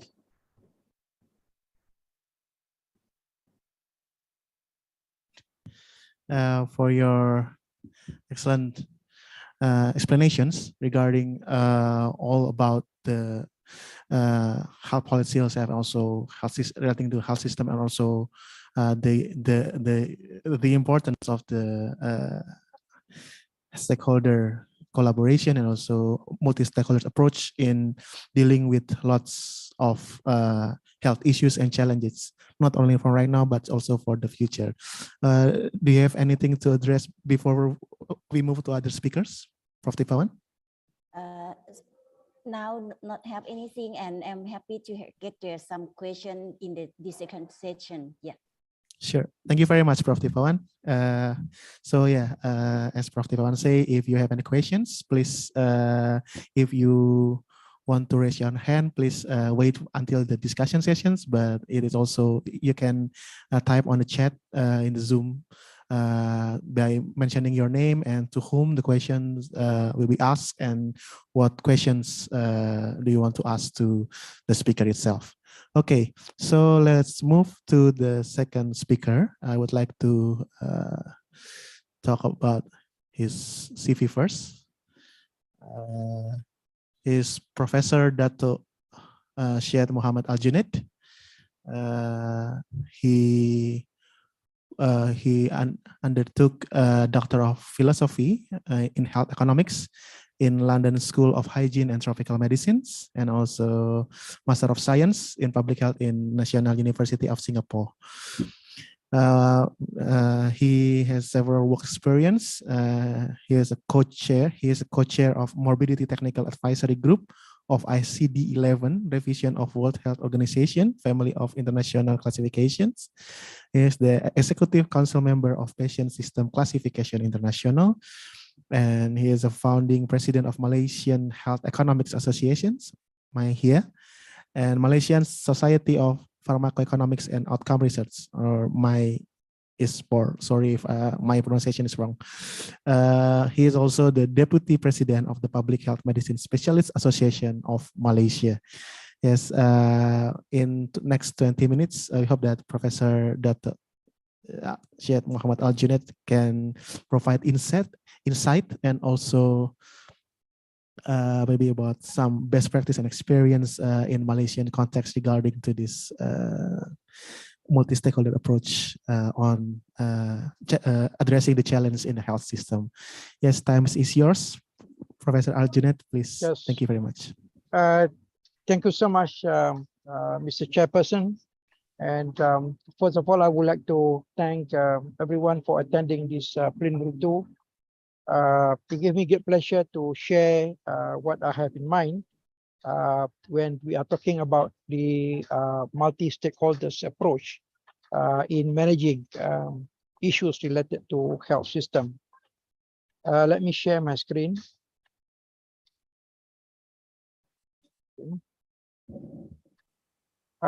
These are the areas that I will cover. First, I will talk about who are the stakeholders in health policy and management. What are the different approach? What is actually meant by multi-stakeholder approach in dealing with health policy and management? And then I will give some example on health financing. And we cannot run away from discussing about the importance of multiple stakeholders approach in managing the current issues of COVID-19 pandemic. So what is actually the meaning of a multi-stakeholders approach here? So it is actually involvement. It's a process where the various stakeholders are involved in identifying the relevant stakeholders and then getting them involved directly or indirectly in the trying to find solution related to policy and management. So it involves planning, implementing, and also evaluation of the health program. And their involvement can be direct, where there is an active involvement. And many a times we see that there are stakeholders that are involved, but they are involved in a very minor way, and sometimes they are quite passive in dealing with this. And who are the stakeholders? So any individual that has interest on decision making and also on activities related to health policy management fits into this definition of the stakeholders. So of course, they can be the population at large, user for health services, and also patients, the health providers, the regulators, the NGOs, pharmaceutical industries.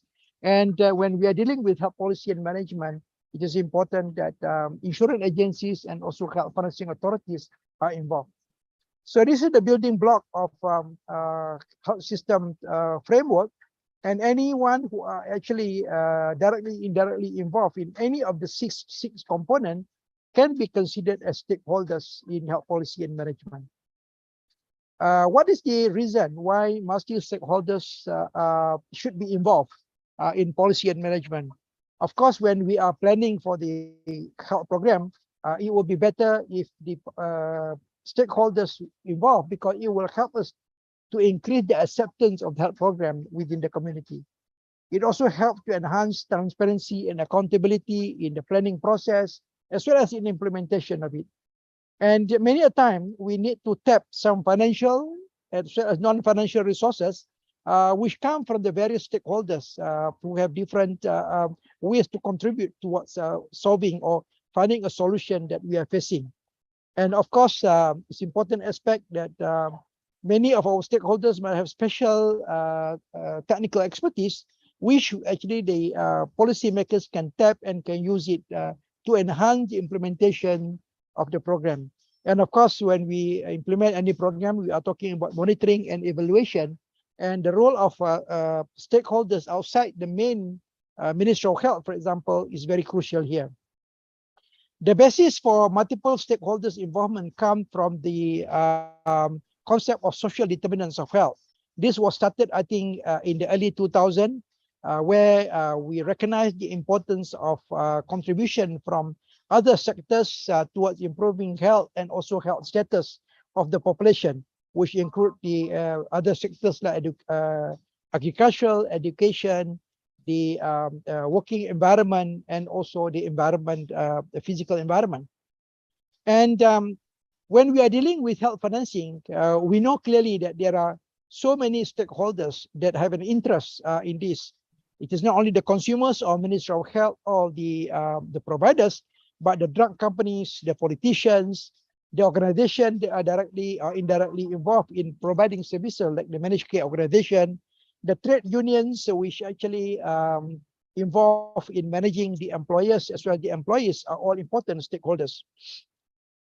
If you look at what has been, this has been showed by Professor Tipawan just now, the different involvement of various stakeholders. We have the patient, the health providers, the industries, but the way that they influence health policy and management are different. For example, we see here the health providers is in the center of the whole framework. They have a very high influence, but we also have a medium influence from the industries. And normally patients tend to be the recipient, and their influence on the health policy and management may not be that strong, especially in developing countries. Let us now turn into a situation that we face here, which is on the COVID-19 pandemic. We know that currently we are still not out of the jungle yet. We are still struggling, and recently we see there's an increase in the number of cases. As of last week, we have nearly more than 500 million people suffer from this condition, with 6.3 million deaths. And it has a lot of severe impact on the economy. And there were some studies which shows that maybe the cost of the pandemic globally may come to as high as $6 trillion. And in any health system, we are facing this common problem of the impact of COVID-19. We don't have enough trained resources. We don't have enough funding. There is also a lot of information gap and evidence that can support the policymakers in carrying out the actions effectively. There were also negative impact on delivery of health services because the health workers are affected, the health system, health delivery services are affected. And at the same time, there are weaknesses in the leadership and also the governance of the overall health system. In Malaysia, we are struggling with the issues of the sharing of data and transparency in the in getting the information to the public. So people are actually criticizing us or the government for not actually transparent enough in the sharing this information. If you look at the 16th health system response to COVID-19 proposed by WHO Euro, we can see that many of these items that were proposed as a response, it involve other sectors than health. For example, it involved communication with the media. For example, it involved media, and then the supply chain, which involve private providers and also pharmaceutical industries. So it really shows that many of the stakeholders are actually outside Ministry of Health. And these are the three principles in managing the public health part of managing the COVID-19, the primary, secondary, and tertiary prevention. As we know that, especially primary prevention, we depend a lot from the contribution of the stakeholders outside the government to help us to achieve our goal. When it comes to surveillance, this is the surveillance system in Kuwait, where I'm currently based. Although we have a very sophisticated system, but if the system is not well managed and they are not being accepted by people on the ground and also other stakeholders, it will not be effective in trying to track and also manage the issues. And of course, when it comes to financial needs, almost all countries in the world are having issues with this to manage COVID-19. We are concerned with the inadequate supplies of vaccine, service delivery, surveillance information, and also policies and regulation. And we need a lot of resources to manage the supply of vaccine, from the procurement of the vaccine, the cold chain, and also other things related to the testing kits. And now we have drugs which are shown to be effective, but it is very, very costly. So we need resources. In terms of service delivery, we are concerned with the lack of human resource for health. And in some countries, we have to outsource services to private providers, which means that another major stakeholders in the health system need to be involved in managing the pandemic. And of course, the issue of surveillance of information. Policies and regulations has been formulated in many countries, but they suffer from many issues. For example, when we talk about enforcement of rules and regulation, there are a lot of weaknesses, and sometimes the enforcement, most of the time, the enforcement is outside the main Ministry of Health, and you have to depend on other ministries to carry out this effectively. So what the lesson we can learn from COVID-19 pandemic is, number one, Ministry of Health, which is the main stakeholder in managing health system. In some countries, they call it, they are the custodian of health system. They themselves cannot manage the pandemic. They need to mobilize other stakeholders, and sometimes the mobilization of the stakeholders came in quite late in many countries. Sharing of data is lacking. We also know that the NGOs and community leaders plays very important, especially when we are trying to get the buy-in on COVID-19 vaccine to the community. And we also know that multi-stakeholders is vital in managing the long-term impact of COVID-19, which we call it a long COVID, and it is approaching and becoming a major problem in many countries. Having said that, what are the challenges in actually mobilizing the multi-stakeholders in health policy and management? Number one, each organization has different objective and operational structure. So this actually sometimes can put a limit or obstacles in how we can mobilize them into the system. Staff from different stakeholders may have different educational background. They might even have a different attitude and auto motivation. And this is also another challenge that we might face. There are also different ways to assess success in the intervention. Different organizations have different ways of actually measuring this. And this might be one of the areas that we need to look into.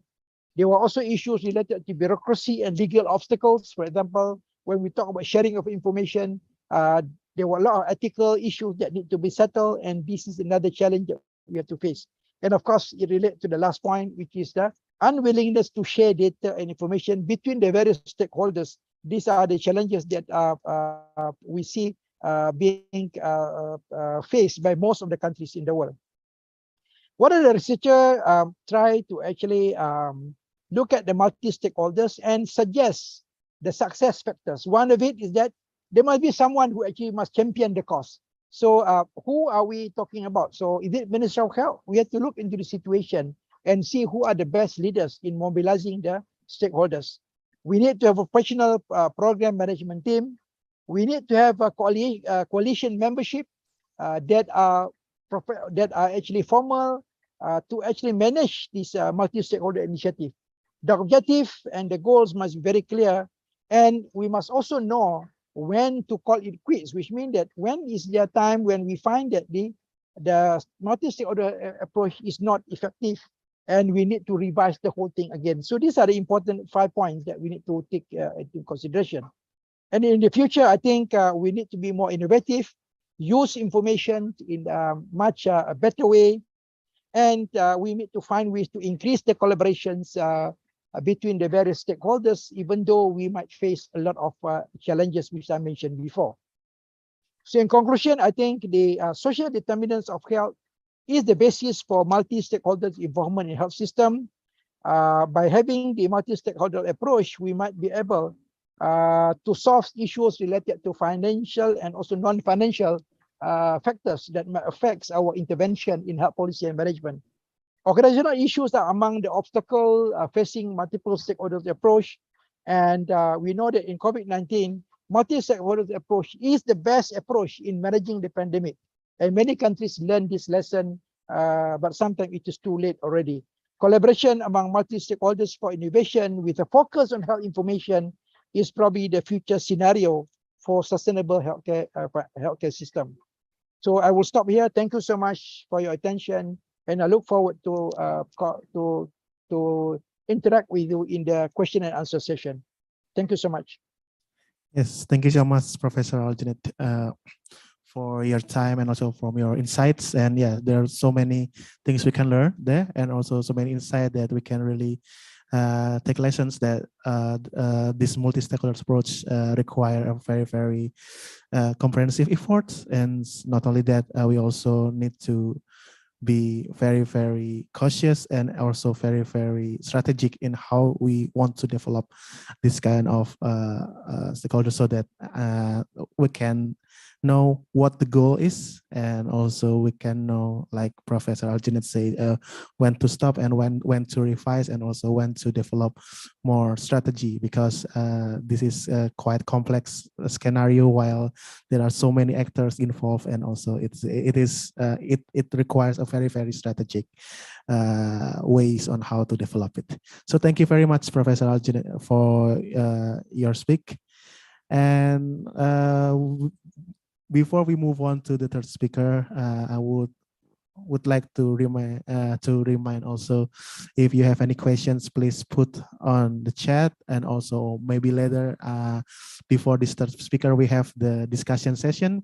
Please raise your hand if you want to maybe not only just say question, or maybe you have some experience on how to deal with those kind of multi-stakeholder environment, and also multi-stakeholder approach in dealing with some specific issues and that you want to discuss. And I think it's very, very important for us also to have this kind of discussions for our better understandings like that. So let's go to the third speaker. Is Dr. Yodi Mahendradhata from Universitas Gadjah Mada. He undertook his Doctor of Philosophy in Medical Science in Institute of Tropical Medicine, Antwerp, and also in Ghent University, both of them in Belgium, and Master of Science in International Health in the Institute of Tropical Medicine in Charité Medical Faculty, and also in Humboldt in Berlin, Germany.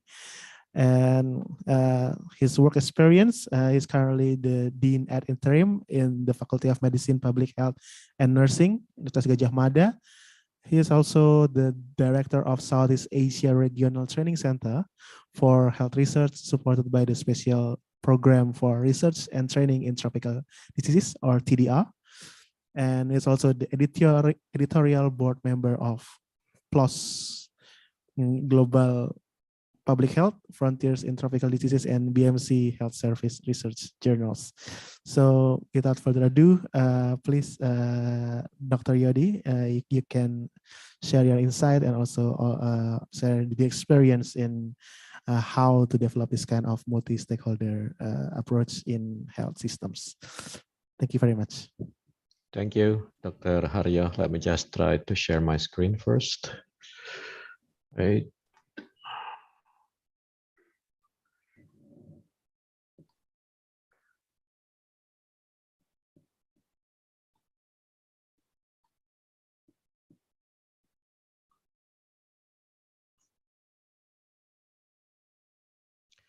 Okay, Assalamualaikum warahmatullahi wabarakatuh. Very good afternoon, everyone.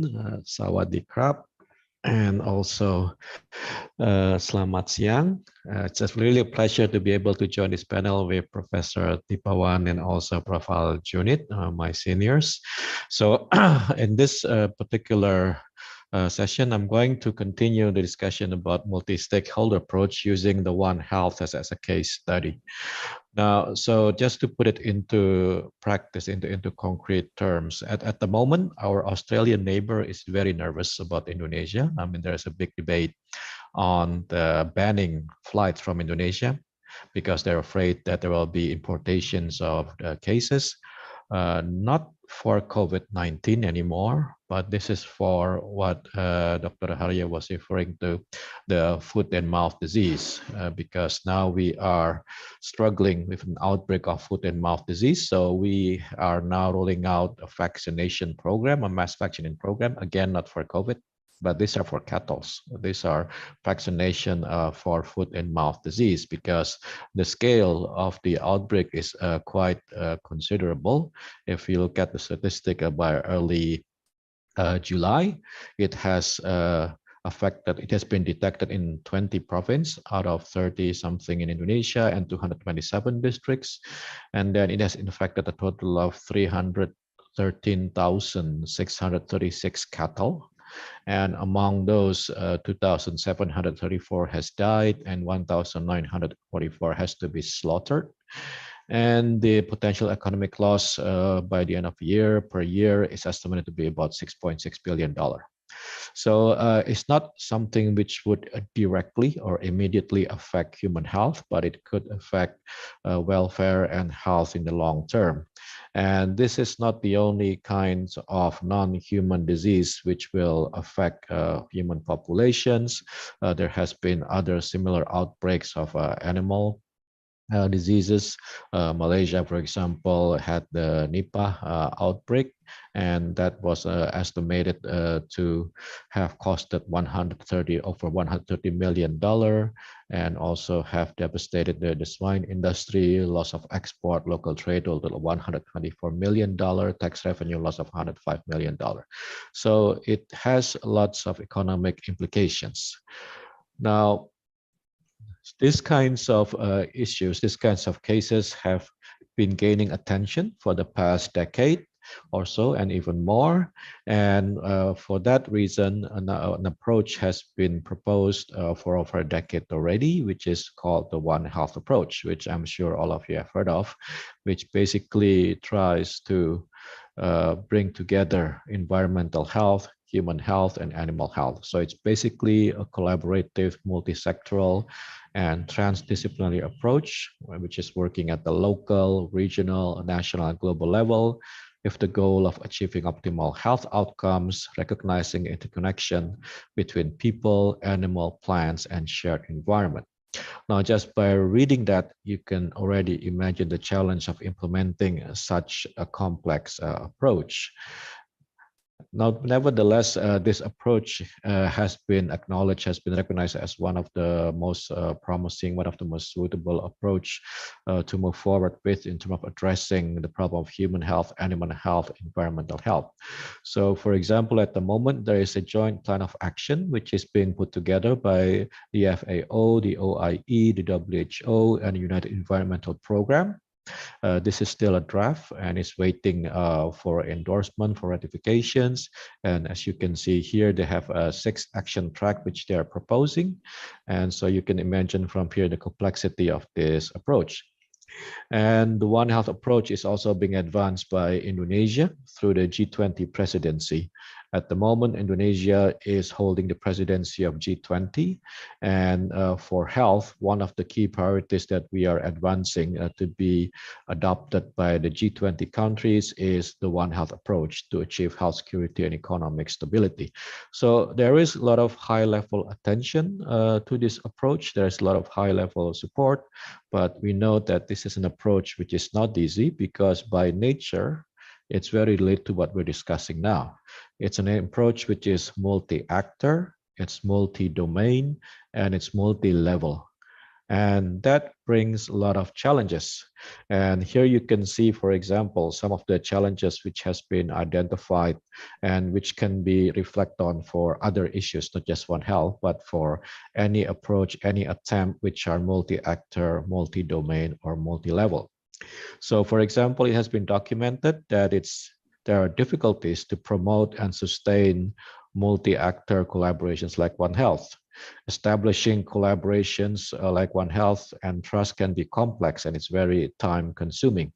And if you manage successfully, you still have the difficulty of sustaining the engagement of stakeholders within the collaborations, which is also not easy. We also have issues of unequal power or representation of actors. Depends on what is the issue. But for some instances, for example, there are usually underrepresentation of social scientists, of anthropological scientists, and sometimes there are also competitions between the actors. You also have lack of facilitated collaborative processes, and that is mainly related to their lack of leadership, usually in these kinds of initiative. There are also a lack of trained personnel, meaning trained in working together in a One Health approach, and there's also lack of efficient communication. And then you also have the disciplinary and cultural siloed thinking, which is also an issue in a multi-stakeholder, multi-level, multi-actor approach like this. It's very hard to be able to consider the many different factors in all this complexity, and it's also in terms of community engagement.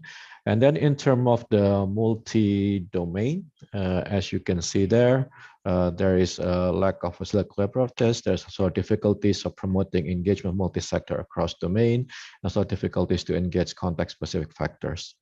And last, we have also the issues multi-level. We know that there are institutional and academic fragmentation, which is unfortunate, but that's how it is at the moment. And there's a lot of bureaucracy and administrative hurdles, as complex web of mandates or jurisdiction make integration also very difficult. I think Prof. Al-Junid already mentioned that. Also, you have different organizational structure as administrative locations, availability of personnel and resources, and often there is a lack of a coordinating body which can promote collaboration and integrations of structures and strategies. And then you also have this issue of geographic and also cultural fragmentation. So this is issues in terms of territorial and differences in terms of cultural practice and disparities. So that's just to start with. I mean, just to look into the challenge of multi-actor, multi-domain, and multi-level. But that's unfortunately that's not all. It's much more complex than that. So if you bring them together, it's not just about those issues, but there are also issues in terms of education and training, policy and funding, in terms of executions and so forth.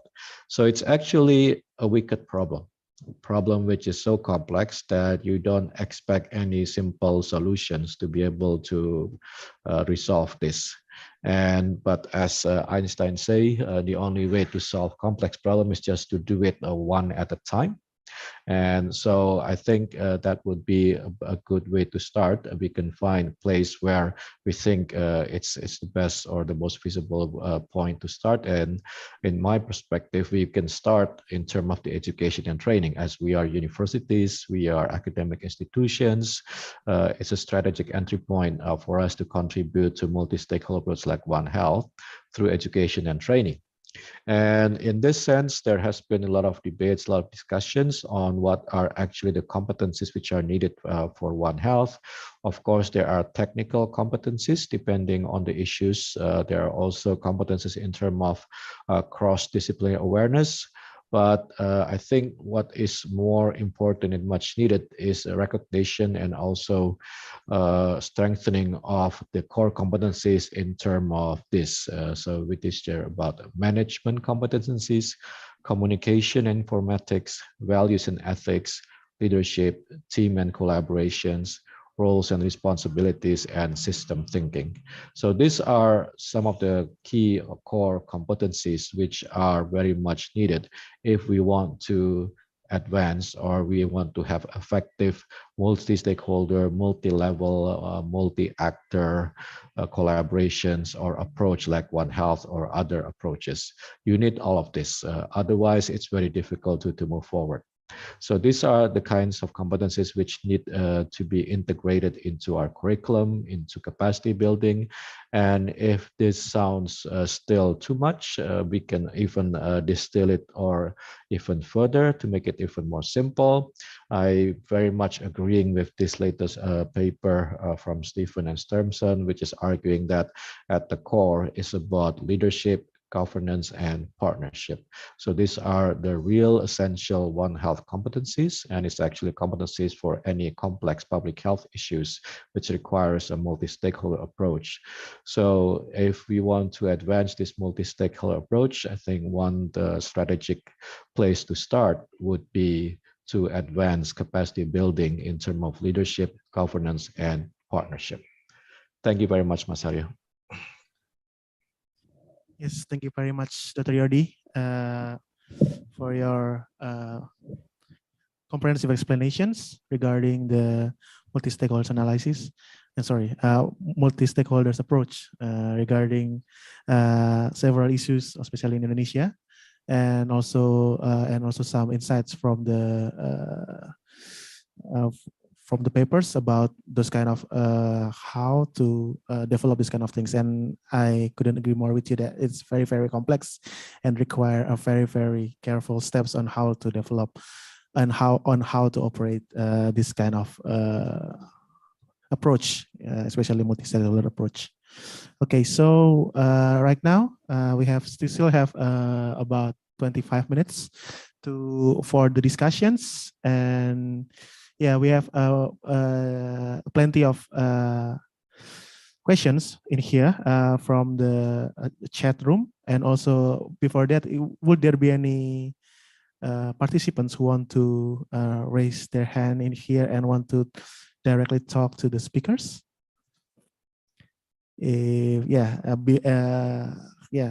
Since we wait, I would like to read the first questions and maybe want to a little bit enhance these questions, especially for all of the speakers who maybe you can really try to answer this. So the first one is from Gabi Ceria. He addressed specifically on Prof. Tipawan.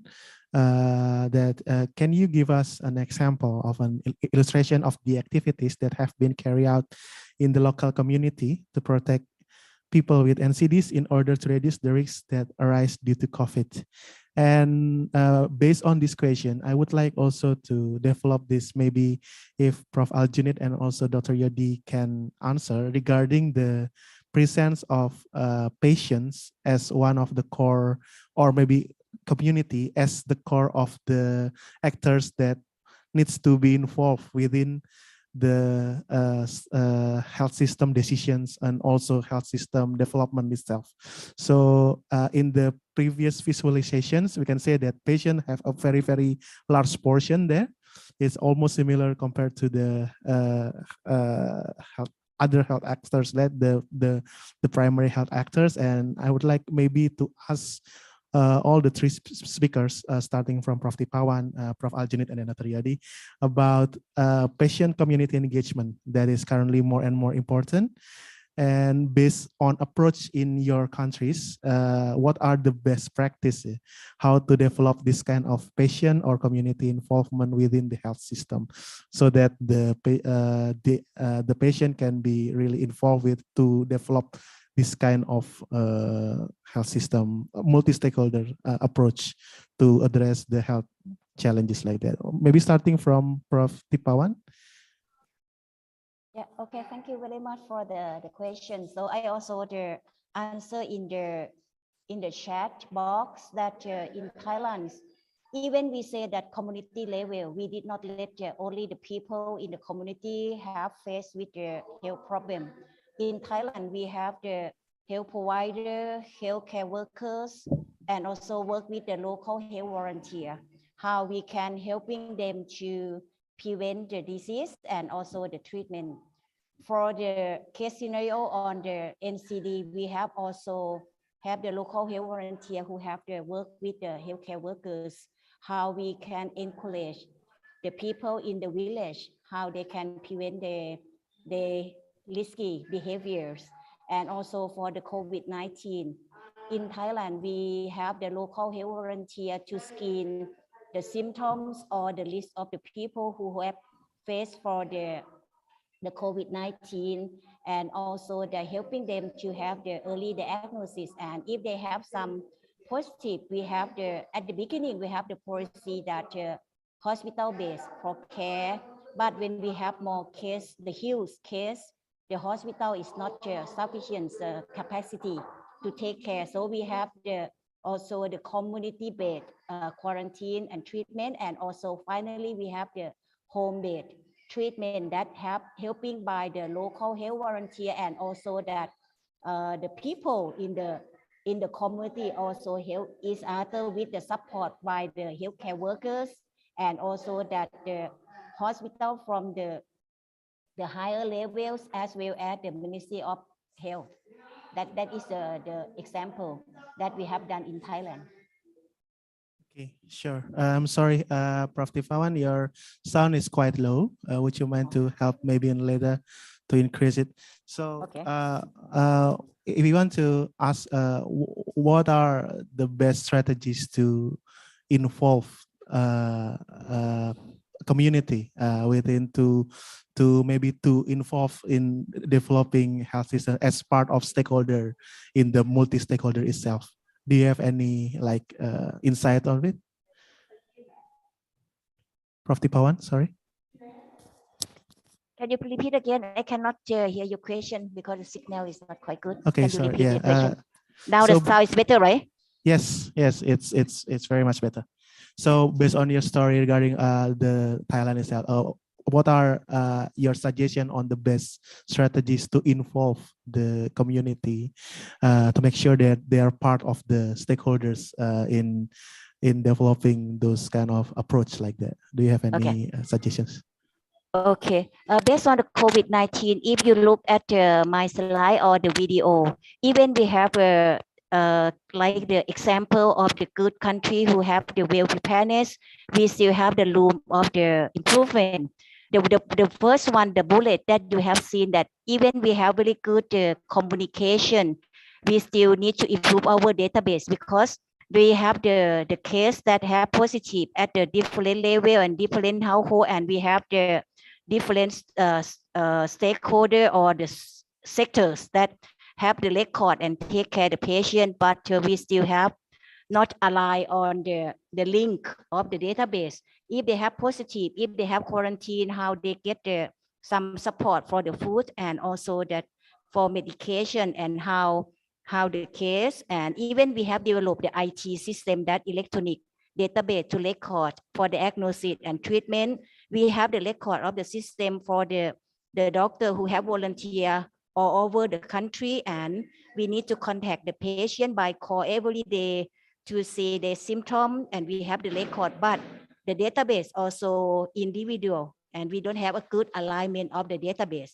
That is the way that how we can improve, and also that the issue of sustainability, we need to discuss and more, because if you look at the framework or the approach to get the sustainability, we need to have really well prepared on that one. That is why we even we are okay, we still have the room to improve and make it sustainable. Yes, thank you very much, Prof. Tifawan. Prof. Al-Junid, do you have any comments regarding how to actively involving the community as part of stakeholders itself? Yeah, thank you, Prof. Tifawan, for opening this discussion on this. To me, actually, I want to bring up two examples that are facing the public health professionals and also the health system in managing NCDs and also problem related to NCDs. Number one is on the tobacco control. I think over the years, since FCTC has been propagated and has been signed, there are a lot of community engagement in trying to get them to support our initiative to reduce smoking. But remember, currently, this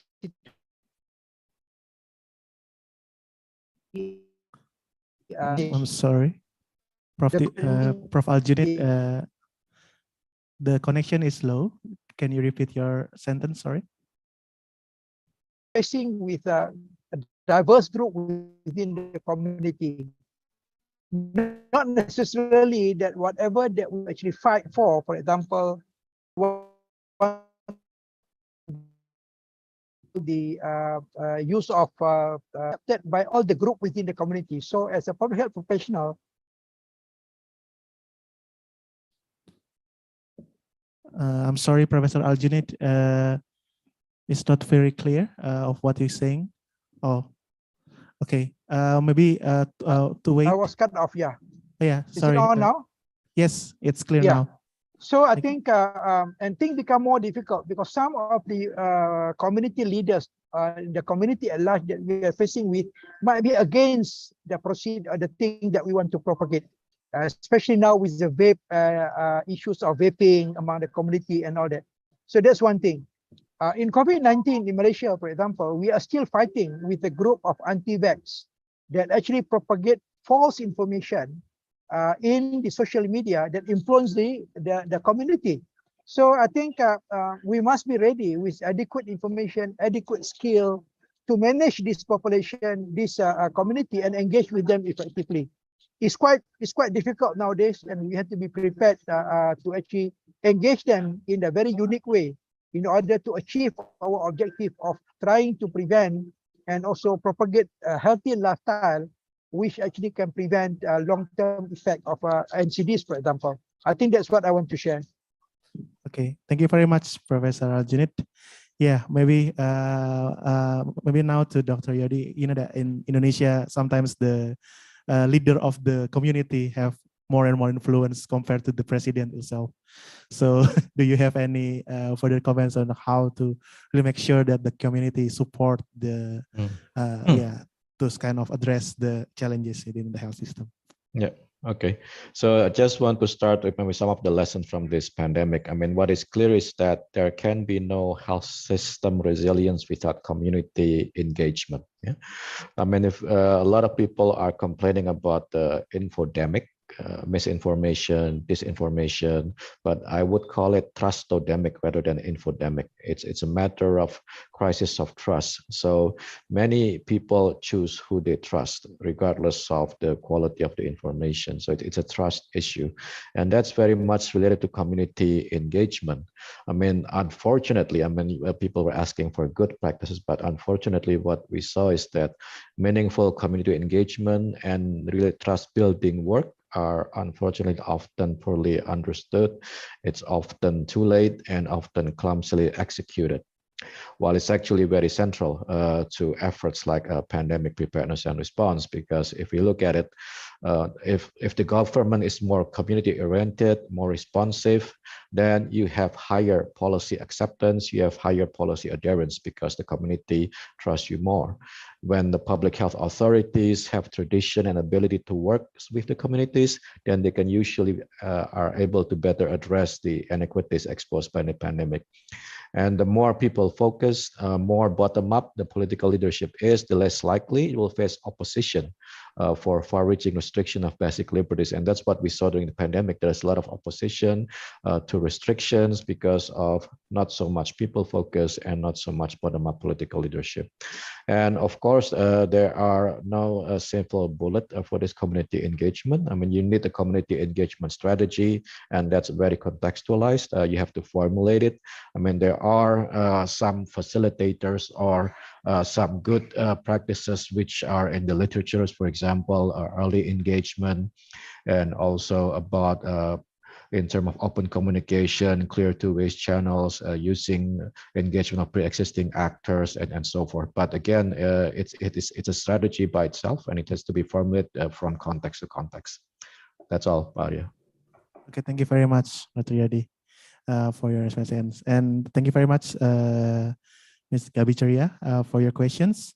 So let's maybe go to the next questions. It is also from Professor Tipawan, but I think it's also maybe related to other speakers also. So maybe Prof. Tipawan, what is your suggestions on solution to overcome the hurdles of achieving consensus, trust, and mutual understanding among stakeholders in order to achieve synergy and engagement to tackle health problems? So it's mostly about how to handle this kind of conflict of interest and lots of hurdle itself, or maybe sometimes if some of the stakeholders are insufficiently capable. It's from Nanda Safira. Maybe based on these questions, do you have any insights on what are the best practice to manage this kind of to achieve the trust, or maybe the mutual agreement that this is a topic that we want to develop together as a part of multi-stakeholder team itself? Please, Prof. Tipawan. Okay. First of all, I would like to say that the wording multi-stakeholder is mean that we have the different scope of the people. That is why the stakeholder in different career, they also have their own expertise that may not similar to the same group, right? So it's mean that I would like to emphasize that they have their own expertise, whatever they are in health domain or outside health domains. And also, like Professor Yodi have mentioned about the trust, it's very important for the communications, because if we have the conflict informations, we can make the issue on the trust is questionable.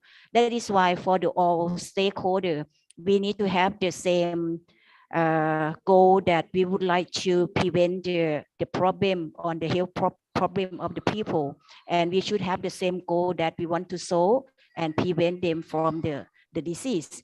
And we should, I think that the way that how we can have the good good theme and also that go to the same goal. And we still share our expertise that how we can make it to be happen. I think that the information is very important and how we let the same track.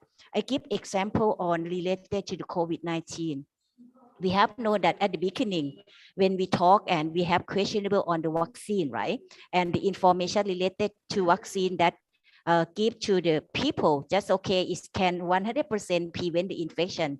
But we are in the health science. We have known that it's not 100% in the medicine. And we have known that the vaccine can prevent the serious infection. If we can convey this message at the beginning, let the people understand in the same thing and not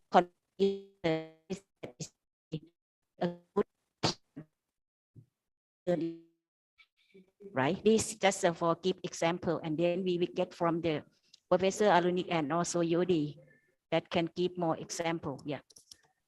Yes, thank you very much, Prof. Tifawan. Maybe Prof. Al-Junid, do you have any comments on how about these questions?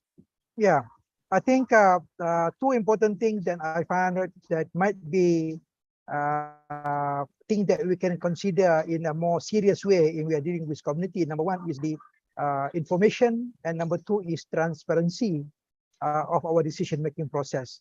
So when we talk about information, we must be able to provide good information that are transparent so that people can always refer to this. Because if we actually are very, very selective in providing information to the community, they start to engage with other people who provide false information, fake information, which actually distort their perception. Yesterday, 2 days ago, I was interviewed by the media, asking me about the issues of the currently increasing incidence of the new variant of COVID-19, which is the B.4 and also B.5. Yeah, and one of the suggestions that I put up is actually to start very seriously consider the booster, the third dose of the vaccine, and to make it compulsory. And when I check in my chat box, I receive a lot of negative response from the community, and some of them are doctors, which are criticizing this idea without, and then they give information which actually came from a very unsubstantiated data and also fake information. So when doctors in the community, they are heavily influenced by, they can influence the community. They themselves are confused. This can be very difficult for us in the public health system to actually convince the public to go towards that. So I think this is something that we need to address carefully, and we need at the end of the day the transparency, the good data, and of course another important aspect is leadership. I think this is very important aspect in health system that need to be strengthened if we want to manage the community well. I think that's my view. Thank you very much, Prof. Al-Junid. Yeah, I couldn't agree more, because yeah, sometimes some of the government just have like a strategy just to throw it away to the community first without them, without involving them to this kind of policy development, and sometimes it makes like it's like a chaos within this community, and it makes all the policy goals that we want to develop becomes not achieved like that. So I think to be transparent, to really involve them since the beginning, since the development, I think it is quite important. Or Dr. Yodi, do you have any additions to the comments? Yeah, so I highlighted trust. I think that's the key foundation. That's one keyword. Another one which I would like to highlight is respect. Yeah, because you are working with people from different backgrounds, different professionals, different sectors, and sometimes disrespect is an issue. For example, in the context of One Health, because you will be dealing with professionals, backgrounds of either medicine, public health, veterinary medicines, nursing, and so forth. But sometimes there are a lack of trust or lack of respect between some professionals, and that's why I would come back to my original additional suggestion of to start with the capacity building of training educations, to be able to promote this since the pre-service training.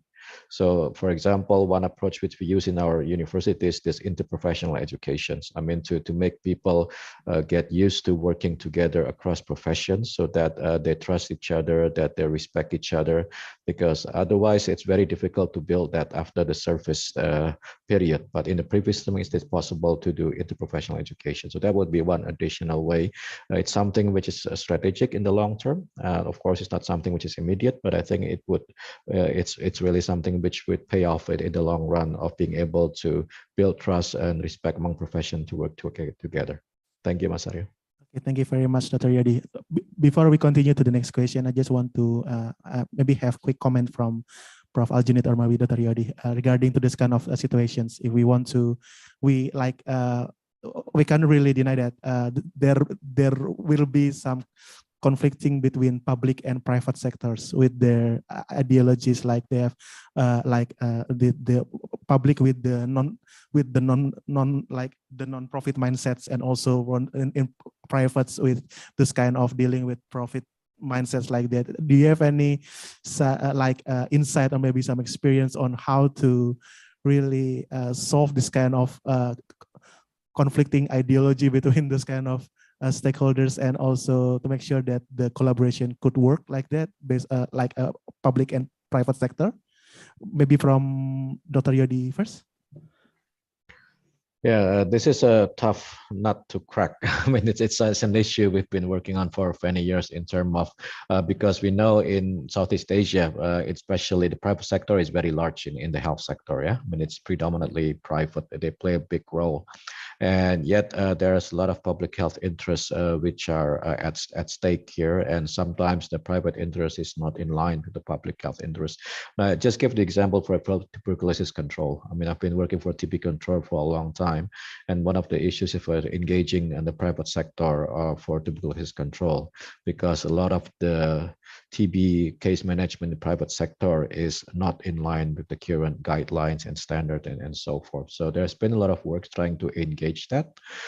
Yet until now, it's very difficult to actually have effective public-private engagement for tuberculosis control. We don't have yet good examples of large-scale public-private engagement for TB control. There are some examples, but usually they are just small scales and limited. And it seems one of the options which a lot of people are looking into are regulations and better regulations of the private sector, for example. But then you have the issue of the enforcement, which is something which we are usually lacking on in terms of capacity. And we have a lot of regulations actually, which are actually quite good on paper in terms of for the regulating private sector. But the engagement, the enforcement, it's usually very meager or very weak. And that's something which we have to work on in terms of being able to work better with the private sector. That's all from me. Thank you very much, Dr. Yodi. Prof. Al-Junid, do you have any experience or insight about it? Yeah. I always feel that the private sector is very important component in the health system, especially private providers. But there are a number of issues in engaging with them. Number one, these two sectors, the public and the private sector, have different objectives. The private sector are not supported or subsidized by the government, so they have to actually survive on for-profit kind of engagement. And this leads to somehow a conflict of the objective between the public and the private sector, and creates some form of mistrust between the public and the private sector. For example, when we were dealing with the COVID-19, our engagement with the private providers are very late.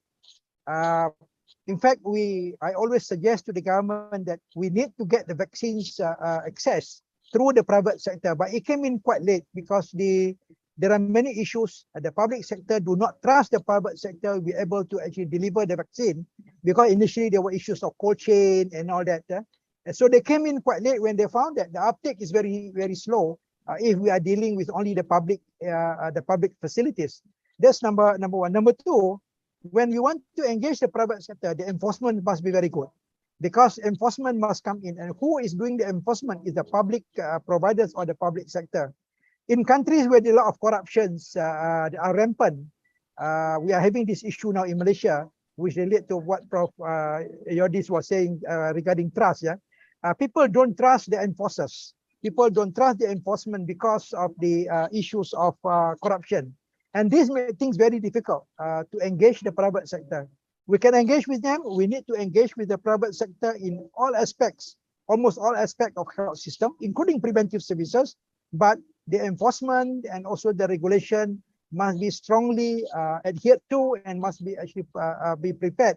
The public sector must be prepared to actually increase the capacity to do proper enforcement.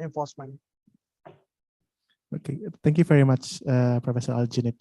Yes, so we have our maybe last questions regarding from Hanifah Wulandari. Would you mind to speak? It's for itself. Please address to whom about the questions and also what kind of questions do you want to ask? Please. Yeah, thank you. I think I want to ask, can you hear me? Yeah. I want to ask to all the speaker, patient or community engagement become more and more important as health system improvement. Yeah, I think based on approach in your countries, what are best practice on how to develop patient or community involvement in health system? Thank you. Okay, so I think it is already discussed earlier in the first one regarding the patient involvement itself, so that maybe we can rerun it later. But I think we have a consensus that this kind of patient's involvement is quite important for us to really to do, especially because it can impact our insight for the future, for the implementation of the stakeholders' activities. Maybe one last questions for all of you. There is like one question that I want to ask. So especially how to deal with the maybe essential stakeholders, especially regarding to the local governments, which do not have interest politically to commit to this health system development. I would like to go to Prof. Al-Junid first, maybe, and then I go to Prof. Tipawan and then Dr. Yodi. So how to deal with that? Because we always have like local government who's not really have an investment or lots of stuffs regarding this. Can you provide how to deal with this kind of situations? Thank you. Yeah, I think when you talk about local government, we are dealing with situation which we call decentralization of services. I think this is important. If you want the local government to be responsive, if you want them to actually participate effectively in all our program, we must give them, number one, the trust to actually carry out their function. And number two, we must also provide them with the support to build the capacities. This is very important. Most of the time, when there is a decentralization, it's always in many countries, it's a partial decentralization. They decentralize the services, but they don't decentralize the power. They don't decentralize the financial resources, which actually make things become very difficult for the local government to participate. So we must actually give them more room for them to actually make decisions. And this is very important. If you are decentralized, you want to decentralize and engage with them, provide a proper framework so that they can function more effectively. Okay, thank you very much, Prof. Al-Junid. Prof. Tipawan, do you have a response to these questions? I also agree with Professor Al-Junid that the trust. I'm sorry, Prof. Tipawan, the sound is still not clear enough. Okay, I agree with Professor Al-Junid that the trust is very important, and also that I think that in Thailand we not much the problem on the engagement of the local community, because we also have very strong collaboration, and whenever we have the policy implemented from the central government and when come to the local community, we also work together how we can make it done. Yeah, that is why I think that the very good collaboration is the second priority after we have tried each other, and then how we can collaborate each other and we complement the task each other to make the goal accomplished. I think that is really important. Yeah. Yes, thank you very much. Lastly, Dr. Yodi, do you have any address on it? Yeah, so I completely agree. So again, about trust and relationship. If you have that, that's the main foundation, and that will help you to actually identify what are their interests, because we need to really understand what are their interests, and sometimes we have to be able to accommodate and be able to package it. For example, perhaps they're not so interested in health, but they were interested in economic. So economic growth or development, then we can package health systems in more of an economic perspective, how it benefits economic gain and these kinds of things. So you have to understand what is their top priorities, what are their key interests, and be able to integrate that into how we deliver the messages that we want to convey to them. Thank you, Haryo. Yes. Thank you very much. And because of the time, I'm sorry for some of people who have already made in chat. Bu Masna, Hanifa, and Bu Zubaida Rohmawati. Sorry for not really addressing your questions in here, and hopefully you can find some solution based on our discussion or maybe from the speakers' lecture mostly. But I would like to thank all the speaker, Professor Tipawan, Professor Al-Junid, and also Dr. Yodi for this wonderful experience to talk to all of you regarding this multi-stakeholder approach in policy and management. And thank you very much for all your time, and also hopefully that we can continue to develop this kind of issues to make sure that this approach could be used to be more precise and a more developed way in order to develop this kind of policy and management. So thank you very much for all the participants, and hopefully you can stay with us with these 2 days to experience all the postgraduate forum activities. Thank you very much, and the session will be back to the Master of Ceremony. Thank you. Thank you. Thank you very much. Thank you very much, Dr. Haryo, as our moderator of the second plenary session. And thank you to all the speakers for the excellent and also insightful discussion we had today. Okay, ladies and gentlemen, we are going to the last session of the conference today. It is the student stage for poster presentation, and will be followed by also the oral presentation. So after this, all of the participants will join the breakout room. There will be 3 rooms, room 1, 2, and 3 for oral presentation. And I will give the kind reminder for the oral and poster presenter. Please rename your Zoom account with the format of presenter. You may type presenter _ your name. Once again, for the oral and poster presentation, please rename your account Zoom with the format of presenter. You type presenter _ your name, and the committee will help you to join the breakout room after this. And by the student stage, after the student stage is already completed, we have come to the end of the first day of the 16th Virtual Postgraduate Forum on Health System and Policy. And we are going to start the agenda for the second day tomorrow at 9 a.m.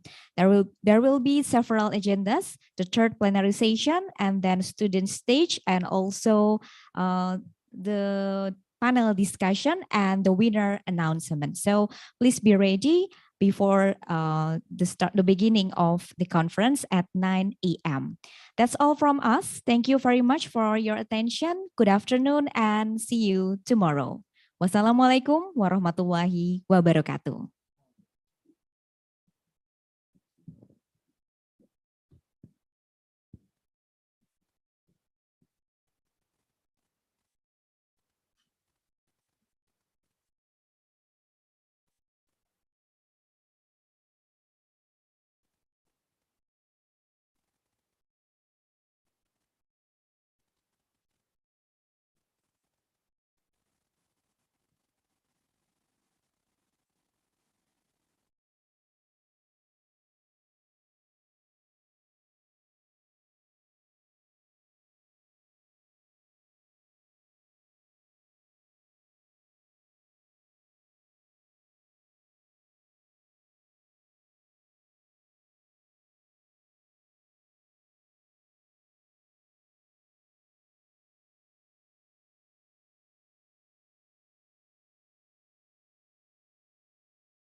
healthcare ecosystem to address issues beyond the capabilities of single organizations during post-pandemic recovery.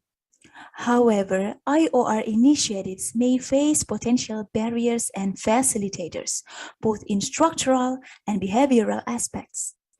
Therefore, developing cooperative IOR in healthcare ecosystem is predicated both on overcoming the barriers and leveraging on the existing facilitating factors. Our findings can help provide policy recommendations. The first is prioritizing post-pandemic recovery of health system, coupled with supporting policy of IOR among healthcare ecosystem stakeholders. Secondly, identifying and managing key challenges, both in structural and behavioral aspects. And the last but not least, investing in capacity building of network and organizational managers to promote IOR among healthcare ecosystem stakeholders to collaboratively recover from the crisis. After all, in developing cooperative interorganizational relationship toward post-pandemic recovery, we can learn from these famous quotes. Coming together is the beginning, keeping together is progress, working together is success. Thank you for your attention. Thank you very much, Ms. Valentina. It's really nice presentation, and we have at least 2 questions in the chat box. The first one is from Prof. Wirasakti. I agree that IOR is important, but what are the data? Maybe you can clarify that first. Ms. Valentina. Okay, thank you so much for Prof. Actually, we proposed this literature review because we know that we found that there is a lack of documented information about the data against these factors in the context of healthcare ecosystem and health crisis situations, because we want to take this specific context. So actually, we didn't include data that because we couldn't find any data that really represent the specific context that is healthcare ecosystem and the context of health crisis situations. So I think this literature review at least can be a knowledge base to conduct future research to capture this phenomena and add data in a real world case like that. Thank you. Thank you for the answer. And then for the second question from Dr. Bika. Thank you, Ms. Valentina. What further study do you recommend based on the literature review results? Okay, like I've said before, there is a lack of documented information about these factors, that actually there are plenty of very much literature that explore and explain about the factors like barriers and facilitators in collaboration or network.